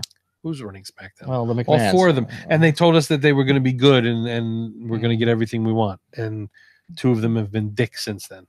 Well, so we are getting a lot of what we want. We got Becky in the title match. No, but I'm saying they're like, we're going to listen to you guys and whatever. And then you have heel Vince screw Kofi 24 times and heel Shane turn on the Miz. So how much are they listening to us? In that situation. Yeah, but yeah, and I'm not complaining about that per se. But it's like logic's gone out the window with some of this stuff. So. Which leads us to our next match with fans not getting what they want. The Kurt Angle retirement match. I don't know what to say about this thing. I really don't. It's just, we were discussing it before the show. You restarted a storyline that you'd finished a couple in November. Yeah. I don't understand it. I don't get it. Listen, I understand people saying somebody should get put over in a retirement match, yada yada. Tell me the last time someone got put over in a retirement match that wasn't an older guy. Yeah. I can't remember the last time. What was the biggest retirement match you can remember? Shawn Michaels and Ric Flair. Did Shawn need to get put over by Ric Flair? No. They did it because of their personal relationship and personal connection. Yeah. You didn't need that. Probably the last person I got put over in a retirement match, which didn't end up being a real retirement match, again, like Ric Flair's wasn't the real retirement match, was Mick Foley putting over Triple H at that time, because Triple H was still trying to get to the main event level. It was, on the cusp of it, and it's like that match kind of put him over the hump, I think, to be in the level of The Rock and Stone Cold. But beyond that, nobody. And honestly, most guys don't get a retirement match. They have to leave. They don't get to leave on their own terms. Look at Edge. Steve Austin did it without anyone knowing. Who do you put over? The next biggest guy in the fucking history of wrestling. You know, The Rock. I mean, I'm trying to think of all the other guys that have left, but I don't really think many people have gotten a retirement match. And the old school guys are usually go out on my back kind of guys. Yeah, that's the other thing going into this. Like, and Kurt Angle's, you know, even though he came in the late 90s, early 2000s, but he's, you know, he's respected the business and done everything that. No, he was around for right way. Enough of the Attitude Era and to be part of. But like, no one is even thinking that he's losing this match. Meanwhile, you think of Undertaker, and Undertaker's like, I'm going out on my back. Meanwhile, he may not have, because guess what? He had a match last year, which may have been his semi-retirement, and he won the match. Yeah. So, and this year we don't know what the hell's going on. When we know he's here in New York, but it could be to shoot a video. We don't know if he's going to appear at WrestleMania. We don't know what he's doing. And also, too, I think Taker's wrestled long enough he can just show up to Mania and watch it backstage if he wants. No, of course. You know, like, obviously, he can do whatever the fuck he wants. Yeah, so, like, everybody that's speculating just because he's here that he's going to be involved somehow, like, okay. And you know who else is there? Hurricane Helms. Has he got a match at WrestleMania? No. Now, is there a swerve coming? Is John Cena going to enter? It could be, yeah. It could, like I said, maybe Cena knocks out Corbin and he's the one that faces Angle. And maybe, there were just so maybe many. Undertaker does it and whatever. And there were just so many guys you could have done this with. Kurt Angle has history with so many people in the company.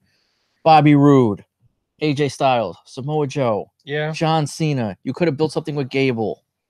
I mean, there's so many people in the company now that he has history with. Shelton Benjamin. I mean, there's so many people in the company he has history with. The one thing I will say is, let's say he, for whatever reason, likes Corbin, or if they really are trying to put over Corbin as a top heel, which they flirt with sometimes, you got to legitimize him at some point, right? You got to have him win a match, otherwise he's Bray Wyatt, all talk and no wins, right? Him beating Kurt Angle and then gloating about it for weeks helps that. You know, should Corbin be the one to retire Angle? Probably not from an emotional standpoint, but from a booking standpoint, this isn't the worst thing in the world they could do either. Yeah. So I'm torn because I'd like to see Cena. I mean, I'd like to see Angle with a better match, and even though I dislike Cena would be a perfect match for him, right? Perfect. Right. The beginning of Cena's career came with Kurt Angle, and the ending of Kurt Angle's career coming at the hands of John Cena is some kind of like full circle poetic justice, blah blah blah story.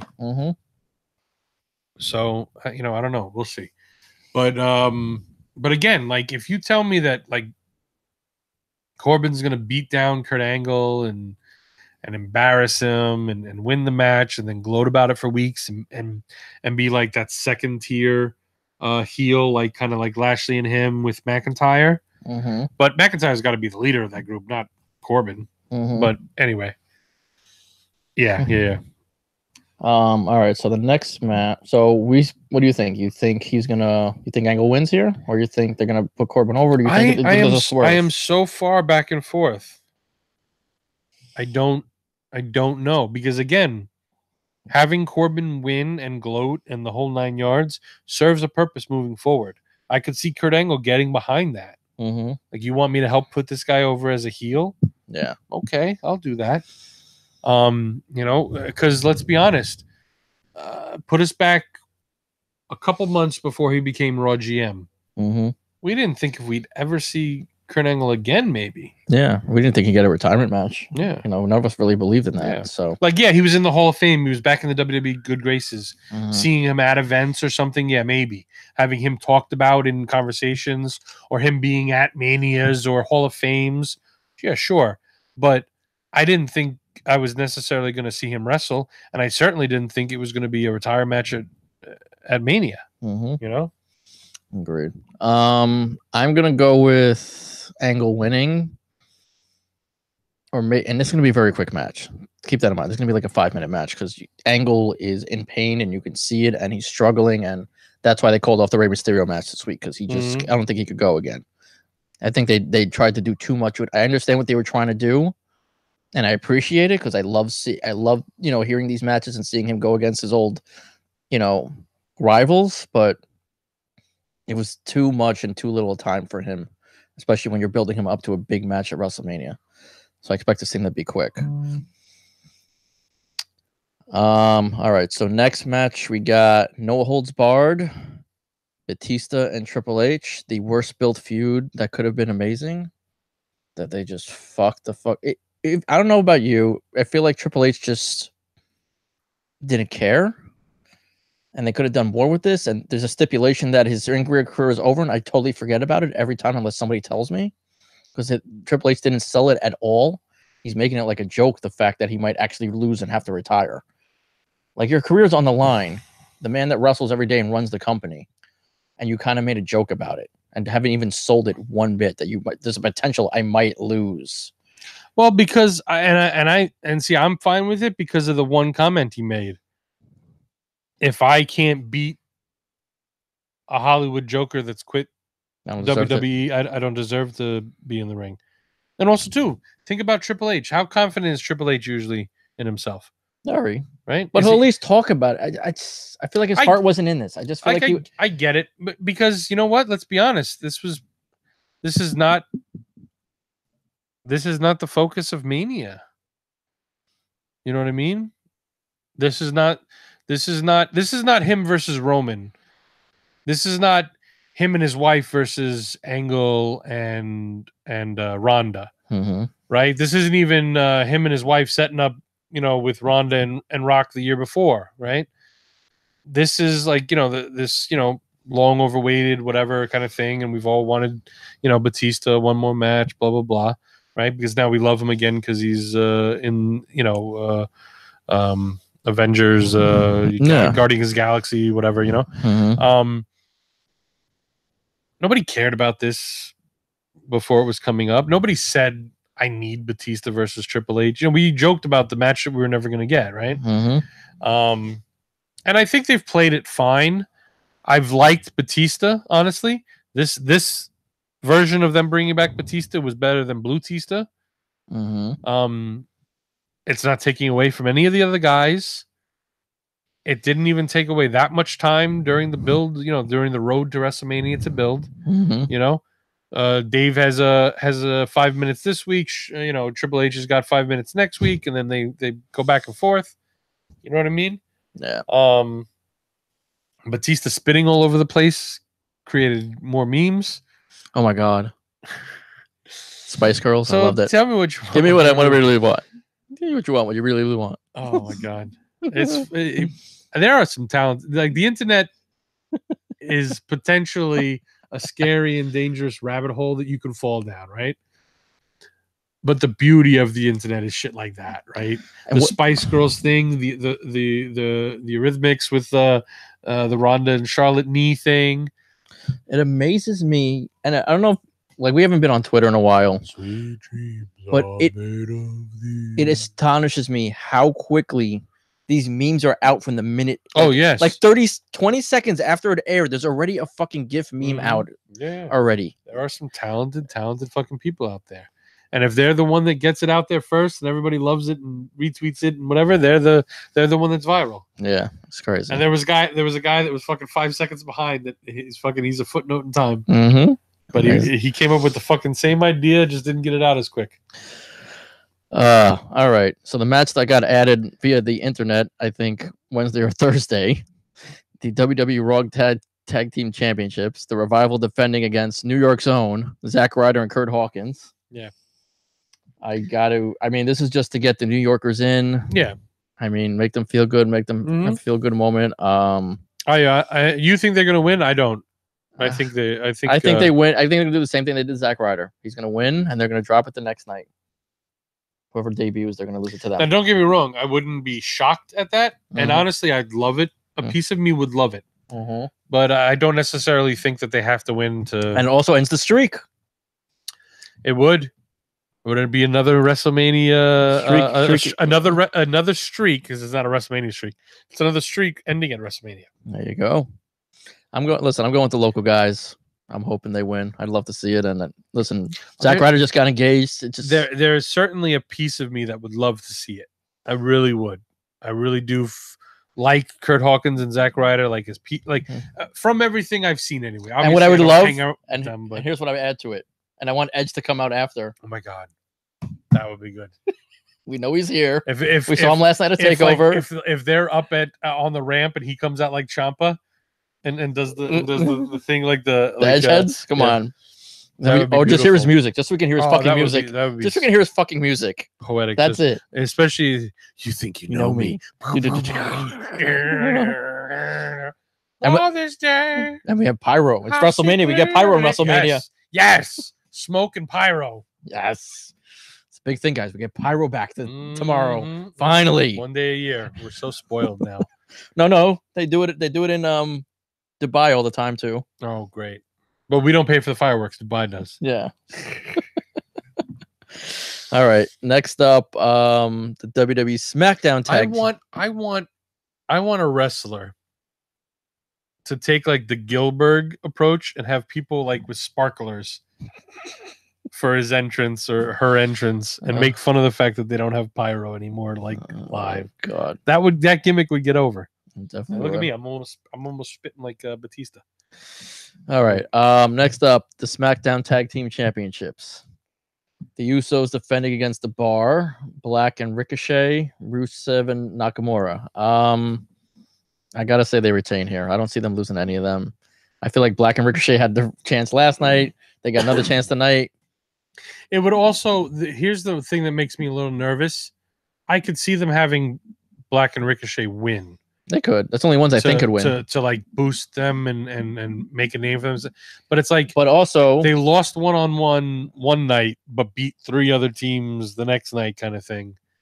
And you also got to keep in mind we have the on all these matches with title changes. Keep in mind we have the draft in 2 weeks. Oh yeah, sure. But they also like they kind of don't enforce it until the week. The pay-per-view after usually. Yeah. Completely. They let them fight, whatever pay-per-view match they've set it up. Yeah. They will set that up. Listen, Nakamura and Rusev have been both forgotten, and it's sad and pathetic that Nakamura was fighting for the title last year, and this is what he's relegated to now. I'm also pissed because this is moving away from the direction of my epic Nakamura Mania entrance. Yeah. I wanted like 100 500. I don't know what number makes violinists. Sense. Yeah, violinists all throughout the fucking thing, and like each like they all walk out of the ramps in each section, and there's like 10 or whatever every so often. I don't know how many that works out to.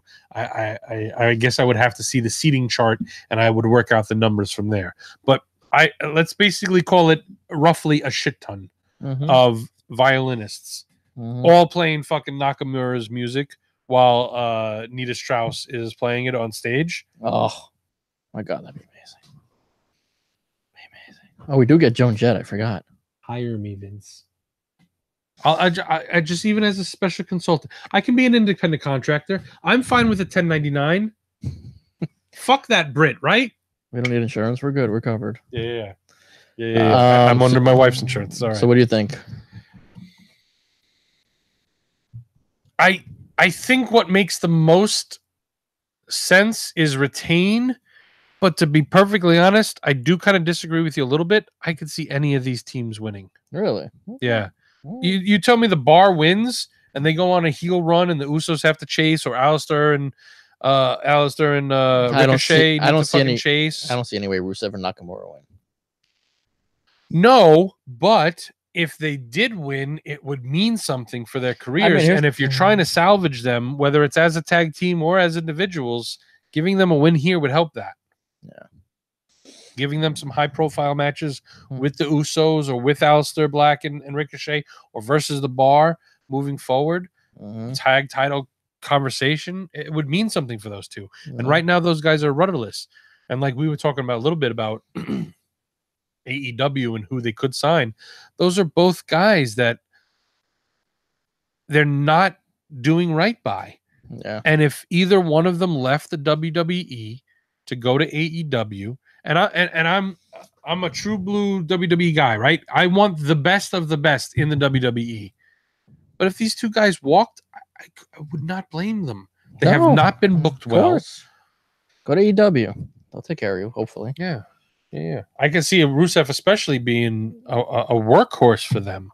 Yeah. Nakamura, I could see having like a lesser schedule and doing more big time matches and pay-per-views as opposed to wrestling every week per se. but you know. Yep. All right. Next up, so this match scares me. You have the Women's Tag Team Championship. Sasha and Bailey defending against the Iconics, which they scare the crap out of me. And Nia Jax and Tamina, who scare the crap out of me, versus Natalya and Beth, who I trust. Somebody's getting hurt in this match. Someone's getting hurt, and I kind of feel like they're going to put this on the Iconics. It scares the shit out of me that they're going to do that. Dude, what? Don't speak that into existence. I'm sorry. I think that's what they're going to do. I don't know if they're retaining this. And they're not going to put... obviously, Natalya and Beth aren't winning because Beth's not a full-time wrestler. Nia and Tamina, you know, there's a 50-50 shot there. They may want to go that way, but I think... Listen, we both know these two cannot fucking wrestle. They are not there yet. Yeah. Even a tag team, they can't wrestle. Here's the thing. Unfortunately, with your comment just there, I'm going to have to disagree with you vehemently. Okay. You said not there yet.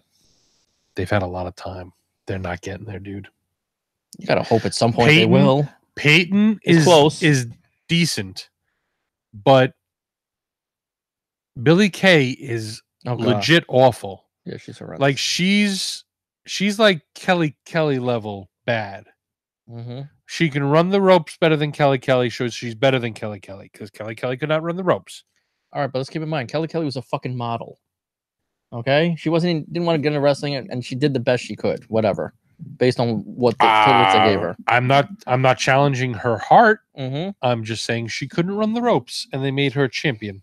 Yes. So there's that. Which actually speaks to your point why they could make these two champs. Yeah, I'd really like to think, and they're amazing on the mic, so that's the other part of it. They are good on the mic. They're entertaining on the mic. They're not amazing on the mic. I think their accent offsets the others anything else, but yeah, because and especially Billy is stumbles every once in a while. You know, and again, I'm not trying to kill them. I like them. I like their gimmick. I like their characters. I don't like that they can't wrestle and they're being pushed into good wrestling matches. Like if you're telling me they're an act that comes out and wrestles sometimes, but just there to lose, and you know they're just there to look pretty and talk on the mic and fulfill something, maybe be managers for somebody at some point. Sure. But I've seen some improvement in Peyton. I've seen zero, I feel, improvement in Billy. And she's had more ring time. Oh yeah? No, she has. I mean, she's wrestled a lot more singles matches. They were trying to bring her along, it looks like. Okay. All right, so do you think Sasha and Bailey retain at all, or what do you think? Yes. Yeah. I would not be surprised if anybody won in that group won. Aside from Natalya and Beth. Honestly, I could even see them winning a tough match and then losing on Raw to like Nia and Tamina. Okay. I could see even that happening. But I'm going to say Boston Hug Connection retain, and they probably set up a Nia Tamina Boston Hug feud going forward. All right. Jesus, what are those damn kids doing? I don't know. All right, I'm kind of happy now because I see all the rest of the matches are on my phone now. They fit. We're coming. There's light at the end of the tunnel. Oh, I went to look at the camera over here. The camera's over here. There's light at the end of the tunnel, folks. We're getting there. Our picture's over here. That's why. It's all title matches from now going forward. No more gimmicks. All right. The IC title match. I could care less about this thing. Lashley and Finn Balor. Finn's coming out as the demon. Finn's winning. Can we move on? Am I wrong? So many beautiful opportunities for the demon. And this is what they do. I don't want to bring it out when I'm fighting Brock Lesnar. No. And I have a chance to win the Raw Championship. No. I'm going to bring it out to beat Bobby Lashley. Randomly, too. Yeah. Because it wasn't like on set up TV. At all. It wasn't set up at all. It was set up to that. No. It wasn't like Finn Balor. I killed you, and I need to bring the demon out to beat you. Finn Balor has literally been getting, like Bobby and Leo Rush have been setting traps for him every week, and they've gotten help from guys, and Finn Balor just can't get over the top. Can't take it anymore. And the demon comes out because that's what he needs to do to win the IC belt. But they did none of that And then like midweek, they were like, come see the Demon at WrestleMania. The Demon's going to be fighting Intercontinental Championship against Bobby Lashley and some teenager next to him. What the fuck is announcing that in the middle of the week? Why not have them beat down Finn so bad week after week that one time Dasha goes to ask him a question and he just turns to her and looks at her with a face. There's some kind of intensity and say, if Lashley and Leo Rush think they've seen what I'm capable of, they haven't seen anything yet. No, and just leave that. This is a mic.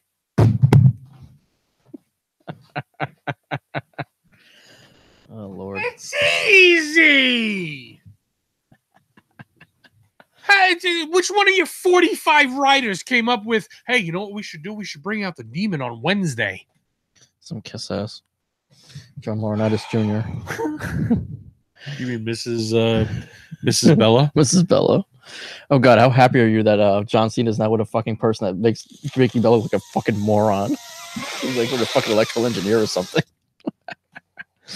All right, back to this. Ricky Bella, you will have to sign my house agreement. All right. Your new boyfriend will have to take off his shoes anytime you visit me. All right, breaking news today. Rey Mysterio is cleared to wrestle Samoa Joe for the U.S. title. Mm-hmm. Samoa Joe retains. Moving on. Because that feud had no fucking build. They didn't use Dominic at all. What's the point of introducing him if they're not going to fucking use him? He's sitting in the front row. Yeah, right? It's like, hey, here's my son Dominic, and I'm facing Samoa Joe. You do the math. The guy who attacks families. You do the math. Hey. Oh, we don't know if the match is going to happen because Corbin hurt him just this week. But we're not going to do any build at all to have him attacking Ray's son, who is 3 times the size of Ray. I'm not even saying like attacking him, but just use him, you know, like mention him, like something. Do something with him. Nothing. All right, moving on. All right, here's the biggie, which in my mind maybe should be the main event, maybe shouldn't. I don't know. So you, Frank, are a sexist. How dare you say women can't do it? I didn't say they couldn't do it. Exactly. No, but I'm just saying this is a better story and it wasn't overbooked. And you did not full-heartedly say that the main event is the best main event ever, even before it happened, because you hate women. The best main event ever was WrestleMania 17 with The Rock and Stone Cold. Prove me wrong. Don't at me, bro. Come on. Don't. Yeah. All right. So we even told the match. All right. WWE Championship. Daniel Bryan defending against Kofi Kingston, finally getting his one and only shot at the WWE title after 3 gauntlet matches. And see, here's the thing. There's been pay-per-views where the women probably have had the best match and probably should have main evented. Just like Cena main evented pay-per-views that Punk should have main evented. Mm-hmm.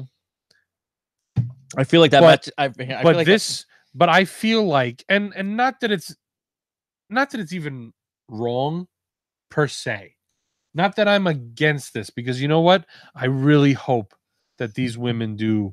Oh, of course. I think they. Listen, I think the match is going to be fucking amazing. But I just think the story's better. But it's only better if Kofi wins. Yes and no.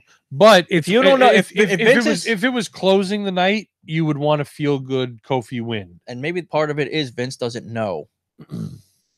I guarantee you right now he doesn't know who's winning that match. I can guarantee you they still don't know who's winning that match. I could imagine Vince holding it close to the vest for a late decision. All right, I'm going to be armchair booker, and I'm going to be a little more realistic here. Okay. As a fan, I want to see Kofi win more than anything. I think it would be one of the greatest stories we've seen in a very long. This would be Gargano since Daniel Bryan winning. This would be main roster Gargano, or since Daniel Bryan won 6 years ago, overcoming all the odds when he won the title. And different vibe, but yeah. All right. Now here's my other part of this. Going forward, what do you do? It's hard going forward. What do you do?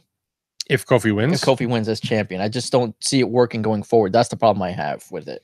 Well, the beauty of this is you have Daniel Bryan and Rowan, and they could win it back any one of these given weeks. The next couple weeks. All right, let's throw.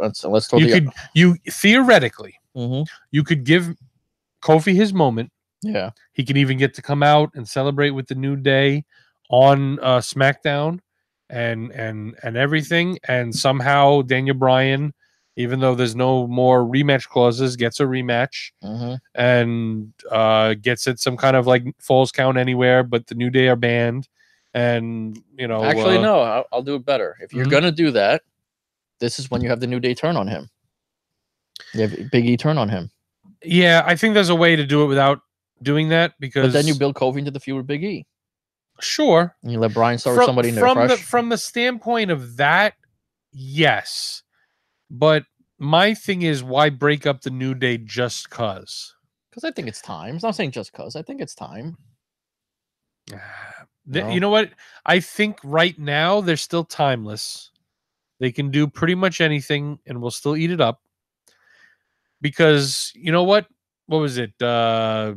Maybe about a year ago, everybody was like, New Day stale, New Day stale. We can't get enough of New Day right now. Yeah, and we're not, especially with the story we got going. Yeah, I mean, a month ago, maybe not. And here's the thing: I talked about a little bit with I don't even remember who.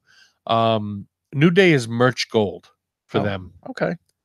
Although I did hear Becky is now the leader. Sure, but you know what? What does New Day do week to week? What big profile matches are they in? None. And they are still selling the fuck out of those unicorn horns and pancakes every day. Pancakes and I still remember boxes. I still remember my son caught one at the house show we went to. Oh yeah, we got a piece. Awesome. You got a piece of one. So. Did you put it in a plastic bag and hang it up on your wall? I don't know what you got to frame it. I don't know what we did with it. He probably ate. He ate it. He ate it on the way home. Yeah, he did. I'm sure. Hey JJ, come on, let's frame that pancake. Daddy, I gave it to you. I ate it. Sorry. I was hungry. It was mine. I was hungry. Daddy, you didn't get me a fucking cotton candy at the arena. Oh man. All right. All right. Here's another one. So, what are you saying? You think Kofi? Look, Kofi would be a magical moment. I would love to see it. I would not be.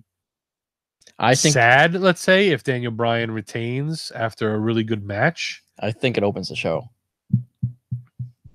That could open the show. Well, the 7 o'clock hour, let's say. Yeah, no, the real show, not the pre-show shows. And stuff not like the that. 5 to 7. Yeah, no, yeah. Especially if Kofi's losing. Yeah, because then you can bring out some other match that just gets them right back on their feet. Mm-hmm. Yeah, because here's the thing. The Kofi win doesn't get anybody as euphoric if, like, it's right before Brock and Seth. Okay. But then again, if Kofi wins, and then Seth wins, and then Becky wins, you're talking about everybody's on their feet for the last 3 matches of Mania for the first time in how many years? I don't see Vince giving us everything we want to know. Oh, I know, I agree. I don't see But I'm saying, like, if you did that, if those were your last 3 matches and all outcomes came the way the majority, I'm sure there's some Brock Lesnar fans out there. I'm sure there's people out there, and I know because I've argued with some of them. Not argued, but discussed things with some of them. That don't care if Kofi wins. They don't care about the emotional story. They think Daniel Bryan's the bigger star and he should win. And the irony of this is this was Bryan 6 years ago.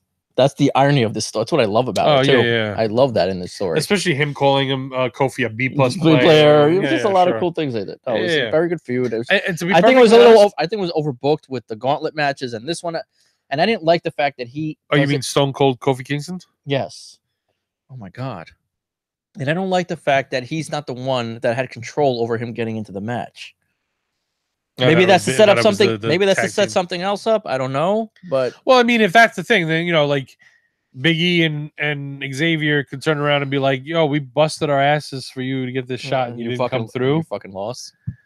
Sure, you could do that. I don't actually want New Day to break up. Yes, are they staler than they used to be? Sure. Am I as hyped for them as I used to be? No. But they're still fine. I don't think here's the other thing too. It's not like they're in every main event either. Like they open the shows and get the crowd hype. Like they don't need to be the show stealer or steal a spot from somebody that could have a good match, somewhere. They're an act and they're fine with that. And as long as the wrestlers are fine with that and they're making Vince money, I don't think it should matter.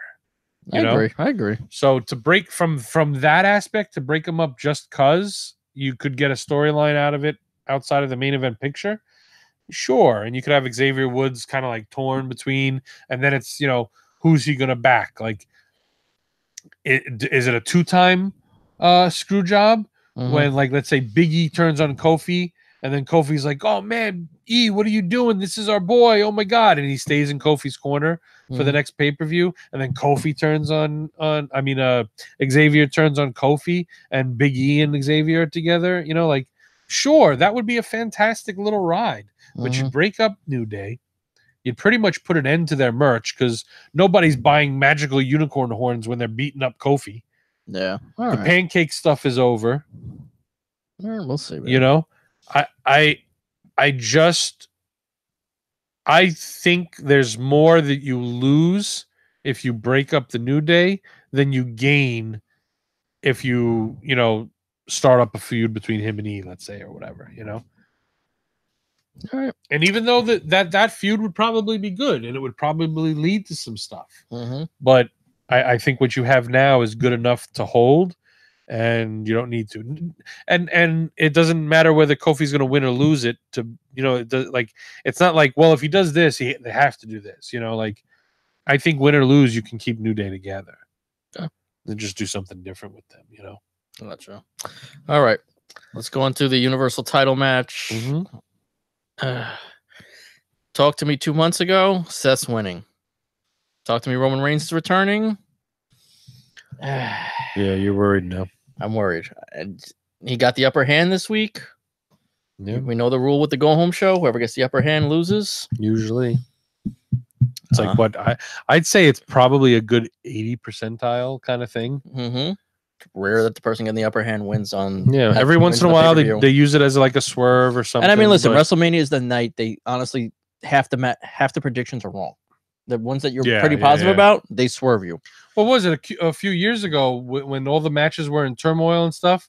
What were we doing? Like 2 months before Mania, we're like, the one thing we know, it's going to be Shaq and Big Show. And then like the one thing we knew was the match that wasn't on the card. Nothing. I really don't know here. I don't know what they're doing. I feel like, again, this is another one that's felt very flat. They've tried. Seth's been doing best he could. With Paul, it's just when Brock's not there, it's tough. It was good what they did this week, but that was all we got basically. You got the first night after he won the thing, and Brock beat the crap out of him. It's been nothing for 2 months, really. It's just been video packages of him and Heyman kind of going back and forth a little. Yeah. And it's been cool. And I just feel like Roman came back and they kind of just died it down. This didn't have the luster that it did after that. Yeah, it just wasn't the same. And also, and every week I just lost my confidence that he's winning. Okay. And every back and forth that you could have in a normal feud, you don't have with. And what you did on Monday too, you have him kicking him in the nuts the whole fucking time. Did you change it to a no DQ match? Nope. Yeah. So how's he going to win if he doesn't kick him in the nuts? Because he's Seth freaking Rollins. Yeah. So I don't know. That should be good enough. And honestly, it's just I'm done with the Brock stuff. And I've been on the record. I have not been a Brock guy. I was not thrilled when he came back. I got it. I wasn't mad he was back. I even understood the first reign with the title, right? The giving the Roman something to chase kind of thing, right? Him not being there and the fans getting so crazy, and it means more when Roman wins or whatever. But they fucked Roman up for that run, right? And then there's the announcement and whatever, and then they fucking throw the belt, just literally basically hand the belt back to Brock. And it's just like, fuck, more of the same. And to that point for your fear is, look at this. You had the moment where Roman could get over, and fucking leukemia fucked it up. Leukemia fucked up your storyline, right? Because he's like, fuck, I said I was Roman, and I said I was going to be here every week with the title, and that's why I took it from Brock, and I can't do that. I can't do it later. For you guys. Yeah. So you dropped that whole thing. So everything they had planned for Roman going forward, for being that champion that beat Brock, it was erased. You know how they love when things fuck up, to just go right back to the well and restart the story. And what do you do when you restart the story? You have Roman beat Brock. Yeah. And I already heard that's the match they're doing in Dubai. So that's what's concerning me too with this. I've already read that advertisement. That's what they're going. I'm not too concerned with that kind of stuff, because again, you know how many times matches change from now until and it's whatever the Prince wants. Yeah, that too. And I heard Roman doesn't want to go there, so I think he's against everything too. I heard he didn't want to go. You know what? Good. I hope he says he doesn't want to go either. Look. Does it fuck up storylines when these guys won't go over there and do Dubai? Yeah, sure. Because usually the storylines. But look how many people didn't watch. I didn't watch it. I still haven't watched it. Yeah. I stood my ground. I never watched that match. Oh, really? I never watched it. And because part of it was I didn't want to see Shawn Michaels wrestle again. That was part of it too. I didn't want to watch it. It was fine. It was weird. Shawn was bold. Yeah. It was a slow-paced match, but it was like watching the Attitude Era, just slower. All right. Oh. Like, you know how the VCRs, you some VCRs you could do like 1/4 speed. Wait. Hold on. VCRs, ladies and gentlemen, for those of you too young to know, those are video cassette tapes that we used to put in this thing called a VCR. How do you get memes out of it? It has video, it has a little tape film, and it used to record things. We didn't have this thing called DVR in the past. You didn't have streaming options? No. We actually had to press record on something for us to record Monday Night Raw if we couldn't watch it. Oh my God. We only had one option to watch one other thing at the same time. We had to set up timers not only on the VCR, but on the cable box as well. Some of us didn't have cable boxes. You only got to watch the local channels. Those of you in New York, that meant only 2, 4, 5, 7, 9, and 11. You had to leave your TV on, because if your TV was off, it didn't record anyway. Like stupid shit like that. Stone Ages, people. Stone Ages. I'm telling you. Yes. Don't get we had to walk to our wrestling events uphill both ways in the snow. True story. Anyway, all right. Yeah, but you know how many times, like back in the day, the Attitude Era, how we'd use the VCR to watch WCW and Raw kind of like at the same time and stuff, and then catch what you didn't miss. So now I want you people to understand, this is what the Monday Night Wars meant. We literally had to make a choice. You couldn't watch both. And I remember being at my buddy's house, and we'd be like, and you literally be there like at the cusp of 8 to 9 o'clock, because WCW started at 8 and Raw started at 9. And it's like, what do I want to see? Do I want to see what WCW is doing at the 9 o'clock turnover, or do I want to see how Monday Night Raw is opening with Stone Cold and Vince McMahon? Yeah, because it depended, because if they were and they got smart at some points, because they wouldn't hit the commercial and come back at 9. They would go through the commercial and go to the commercial like at 9:05 or something. Nope. And if the NWO was coming for somebody, like as it was turning 9, it was hard for you to turn away and watch Raw. And at the same time, Raw would make sure they put something really big on at the end of the 10 o'clock hour, because that to make them decide, are you going to watch the main event of WCW? The start of the show. The reason the term 10 o'clock hour exists today is because of fucking that, right? Because it meant something to get to that time, because you literally had to make a choice between turning the thing. It's not like people are now like, oh, let me watch Housewives of insert random city here, or oh my God, it's almost 10 o'clock. Let's see what the Raw thing. Like, no, you had to legitimately decide that 10 o'clock hour was coming. Which one was going to have the better storyline? You hoped that, NWO had shot their load early, and then they were closing the show, and it was some random cruiserweight match at like 9 or 10, and then you didn't have to worry about it. Yeah, it was. But there was always Ministry shit, or Stone Cold shit, The Rock, or Undertaker, or Rock, The Nation, or some kind of like corporation, Dudley Boys versus Edge and Christian versus. No, they weren't here yet.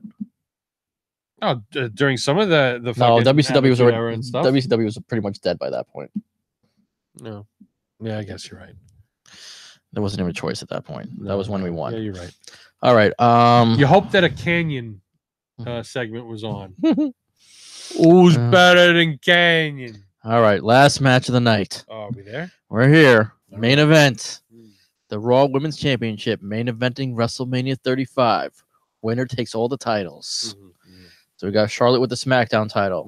We got Ronda with the Raw title. And we got Conor McGregor, Stone Cold, fighting for everything with her bum knee. We know that's going to play a role, even though it seems to be better now. Oh, yeah. The most storyline. It healed. The most overbooked feud I've ever seen in my life, with Police Academy thrown in. Also, has Ronda never seen like a Triple H versus Batista or a Cena versus Batista or a Stone Cold versus Rock segment where they're being separated? Even fucking like Brock and Taker. Like when you run at the guy, you don't like shoulder your way in and go for body shots. You got to jump over the cops and punch her right in the face. In the face. Yeah. In the face. Yes. Like, I don't know. Like, it seemed like she didn't know how to do that segment.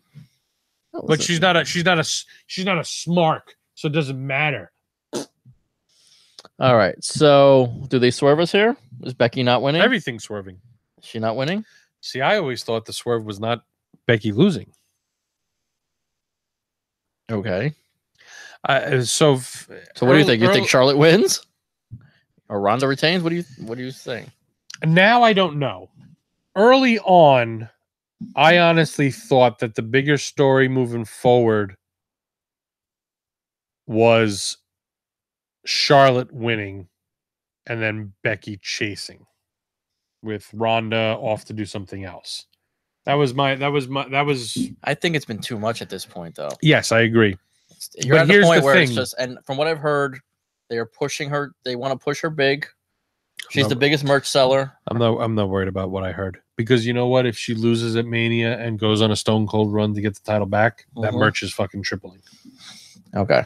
You know what I mean? The win at WrestleMania is a culmination and a feel good moment. It's not necessarily a story or merch mover. All right, but I'm tired of them. Yeah, I want them on different shows. I'm not. Well, who? Becky and Ronda, or Charlotte and Becky? Charlotte and Becky. I'm done with them. Let them go back to Bayley and Sasha a little, or something. I need some separation. I need something new. Yeah, I'm tired of it. It's been going on for like a year, nonstop. Like it's like literally the women's division has been Becky and Charlotte for the last year. Ronda versus nobody and Becky versus Charlotte. That's been the women's division for the last year. After you did this whole women's movement, this whole big thing, look what the women are relegated to. I know it's the women's movement and they're main eventing WrestleMania, all that kind of stuff. But ask Ruby Riott how the women's revolution is working for her. Exactly. Asuka. Ask any of them. Ask anyone else but these three women. Yeah. I mean, Natty's getting a nice spot in the spot. Yeah, you got Natty. A nice part in the. I don't know what I'm trying to say. Only a because, nice spot with Beth and whatever. I feel like it's only because her father just passed away, and he's going in the Hall of Fame. No, I mean, bringing Beth back and she's the most talented wrestler. She's the most talented wrestler on the roster. We all know that. Yeah. And Sasha and Bayley have kind of been kept in the eye with now they got the tag titles and whatever. Yeah, it's a good way to keep them in the spotlight without having to worry about them for the main title match. Yeah. Mm-hmm. Yeah. But here's the other thing too. You knew how they love to overbook shit and still swerve us. Mm-hmm. Right? Because if you're saying like the overbooking for Becky, everything's lined up for Becky, right? Mm-hmm. They do love to swerve, and Becky not winning between the swerve and between what's the best story. I think there's enough there that I'm not confident that Becky's winning. Mm-hmm. I could absolutely see them having Charlotte pin Ronda. Ronda goes away for a little while, right? Because she's not coming back, right? Mm-hmm. And Charlotte gets to hold both belts and gets to do whatever. And then I don't know about the next pay-per-view. I'd have to see which pay-per-views are lined up, But one in May or something, I think. Survivor. Where's Survivor Series? November. Yeah, that's late. So SummerSlam is the next of the big four, right? Well, you also have Money in the Bank in the middle of that. Yeah. No, but I'm saying of the big four. Yeah. You got SummerSlam is next, which is 3 or 4 months away.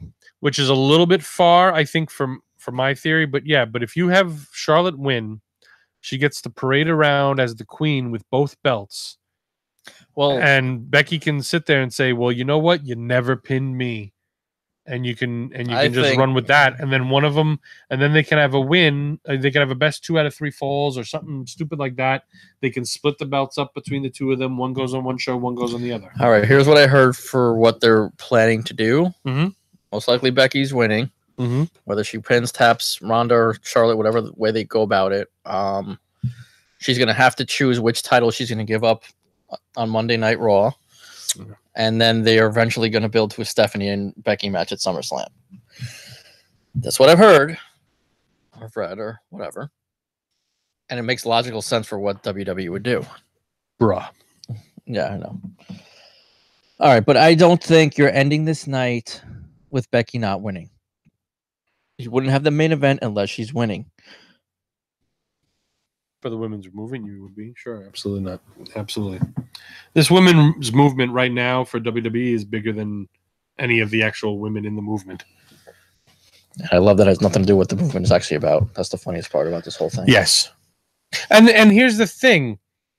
Not saying this isn't a big match, and Ronda is a big name, but for what it's worth, the Seth chasing the Raw Championship, the beast that isn't there thing, and the Kofi story, I think are bigger potential storylines and bigger WrestleMania moments than this potentially could have been, especially with the way they've booked this whole thing.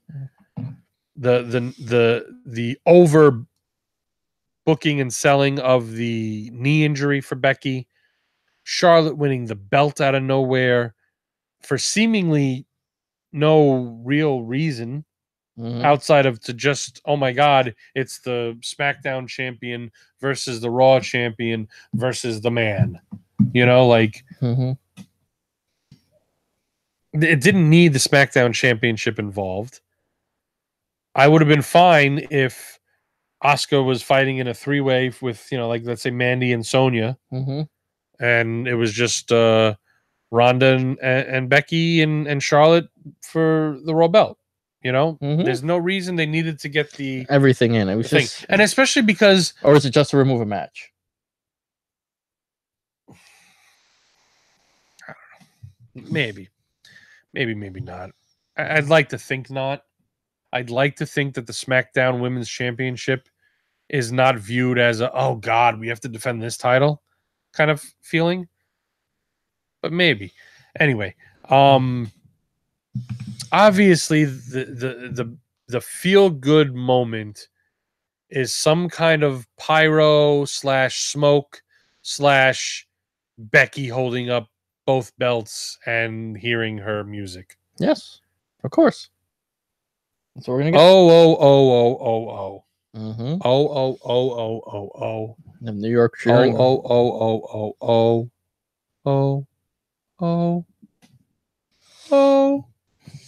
All right. I'm just going to touch on one last thing before we leave because we've kept you people here 2 hours almost. Yes. We had a lot to get. So we have the Elias performance as well. Oh, God. Most likely John Cena's interrupting that. And they will have a quick match and John Cena will bury him and, we'll move on. And there's a potential of The Undertaker showing up. And that's WrestleMania, folks. I don't want any of that stuff. Hope you... But just to put it... So you think Becky's winning? Yes. Yeah. I don't know. And especially with what they've done with Ronda right now, I could see her retaining too.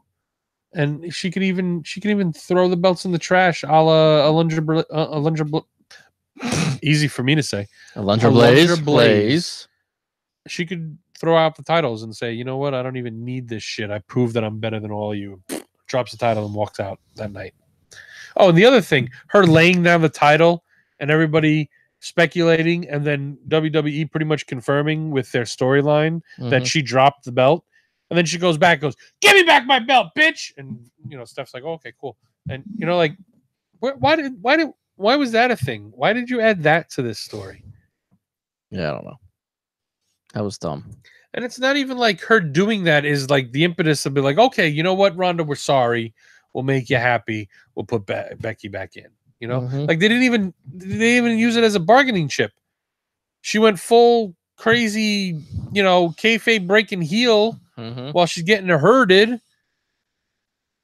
And in the same video of her doing that with the thing they put in the net, she's laughing like half an hour before that with fucking Natalia eating cheesesteaks. You think if and God bless you all for thinking this is still real, if that's what you really did. But for all the smarks that are then complaining that she's killing kayfabe and that she's disrespecting the business, do you think Natalia Neidhart, father going in the Hall of Fame, Hart Foundation, Uncle Brett, probably one of the hardest, like critiquers of fucking wrestling and its storylines and all that shit. You think Ronda Rousey is really disrespecting the business, but Natalia is fucking having cheesesteaks with her? Come on. Yeah. Come on. Whatever. Look, it is what it is. Do I like the breaking of the fourth wall storyline, kind of bullshit? Not a lot, especially when you get as raw and real and call it quote unquote fake, basically. Like that. I don't necessarily like that. But for any of you that thought that was her going rogue, no, dude, this was carefully cultivated and planned and all that shit. I also didn't like that at the time. Yes. No, I didn't even at the time think so. I thought it was a little. Listen, I told you we had the podcast, and I told you I thought you went a little too far with that. I thought you broke kayfabe, and I didn't like it. I get that, but it was planned for her. Oh, I'm not saying it was. I'm not saying it wasn't a work. That's what I'm saying. Like everybody that thought that she went rogue and she's disrespecting the business. No, it wasn't. It wasn't a shoot. It was a work. Yeah. So anyway, but yeah, I legitimately think there's a case to be made for all three of these girls winning. If I had to put my money on it, I'm thinking they made this the main event and they want that Stone Cold moment and Becky will win. Yes. But I'm telling you, man, if Ronda wins or Charlotte wins, I'm not going to sit there and be shocked. Either. And to be honest, I'm not just going to be pissed that Kofi didn't main event if that's the case. That's the only thing I'll be mad about. Like if Kofi wins and Becky doesn't? Yeah. I'll be pissed. I'll be pissed that they didn't make that the main event. Yes. Because that would have been the feel-good moment. But then again, then you're telling us that Becky's not winning. In two ways, in theory, right? And if you make that the main event and not Brock Seth, you're telling me Kofi's winning. Unless you're trying to swerve me and send me home angry at WrestleMania. Which all right, for all their snarkiness and the fact that they sent the crowd home booing Roman Reigns a few years ago, that was an anomaly. And here's the funny thing: this is the first time in 3 years Roman Reigns is not main eventing. Yes, which in and of itself is not necessarily a bad thing. For Roman. No. It's good. It humbles you and says, "Hey, I get to take a back seat. The pressure's not all on me, and I don't have to take." And also, too, it doesn't need to be a Roman wins LOL moment, just like the Cena wins LOL moments that we've had in the past. Well, he doesn't win when he fights Brock ever, so like it matters.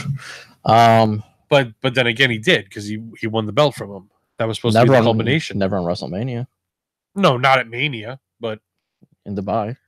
Yeah, in the steel cage match that wasn't kind of thing. Yeah. All right, so that's our show, people. Thank you for sticking around for 2 hours. We appreciate it. Let us know what you think in the comments. Look at it this way: 2 hours here, still better than 7 hours tomorrow night, right? Am I right? Anyway, people, enjoy the show. I hope you can all stay awake and make it to the end. What's your under over? 12:30? That's a good question. There's a lot of matches. I can see a few of them going quick though. I'd like to think that they're gonna get out of there before 12. Okay. But Last Mania they did not, and I remember us saying like, "Oh, it's going to be great," and the thing, like at 10 o'clock, we're like, "Oh my god, they're not getting out of here before." Like we were even saying like, "Oh, maybe they'll end by 11, go back to the old, pay-per-view kind of thing," because most of the pay-per-views they've been almost ending before 10:30 now. Yeah, let alone 10:58. Yeah, but those are 7 matches, not 17. That's true, but they're also starting they start Mania at like 2 a.m. the night before. Yeah, so here we have, it's like Super Bowl Sunday, WrestleMania style. Yeah, and I mean, ultimately, that's what they want, right? That's what they want. They want it to be their weekend, their day, and no one else is thinking about anything else for that day. What maybe they except for Game of Thrones starting. Well, I still am not into that. Sorry, people. Oh. I can't get into that shit. I would get into it, but I haven't yet. I tried. Oh yeah. I couldn't get through like the first episode. I was like, "This is." Really? And everyone told me you have to power through the first. I'm like, I'm not powering through 4 episodes. That's too much. That's tough when someone's like, "This is the greatest show ever," but the first like 10 episodes are gonna suck. Like, really? What do you mean this is the greatest show ever? But I need to struggle through fucking episodes. I was like, this is Braveheart, but it sucks. So that's my view of it. Oh no. It's wildly. So what happened to me? So I'm neurotic. I started taping Game of Thrones, but like the 3rd episode or something like that, the DVR fucked up. And I was like, all right, no problem. I'll just find that episode. But then I couldn't find that episode, or like, had to like pay for whatever. And I was like, just wait until fucking Hulu or some shit, right? And I just never did. And then like the season ended. The 2nd season was already starting and I still hadn't fucking found it. So I'm like, oh shit, we're running out of room on the DVR. So the 2nd season starts recording. Like halfway through, I'm like, holy shit, I'm so far behind. We're out of room on the DVR. I can't keep this stuff. It's on HBO. They'll be like, DVDs were still even popular back then. It's been running that long. I'll just get the DVD, season 1 or something. And then, I didn't. And if I don't start something from like if I'm not in the theater in my seat with my popcorn and soda and everybody's quiet before the fucking lion roars, right? The logo of the film studio pops up. If I'm not fucking there, then I've ruined the movie somehow in my mind. Like I'm worried because there's a couple movies that like do goofy little things at the beginning.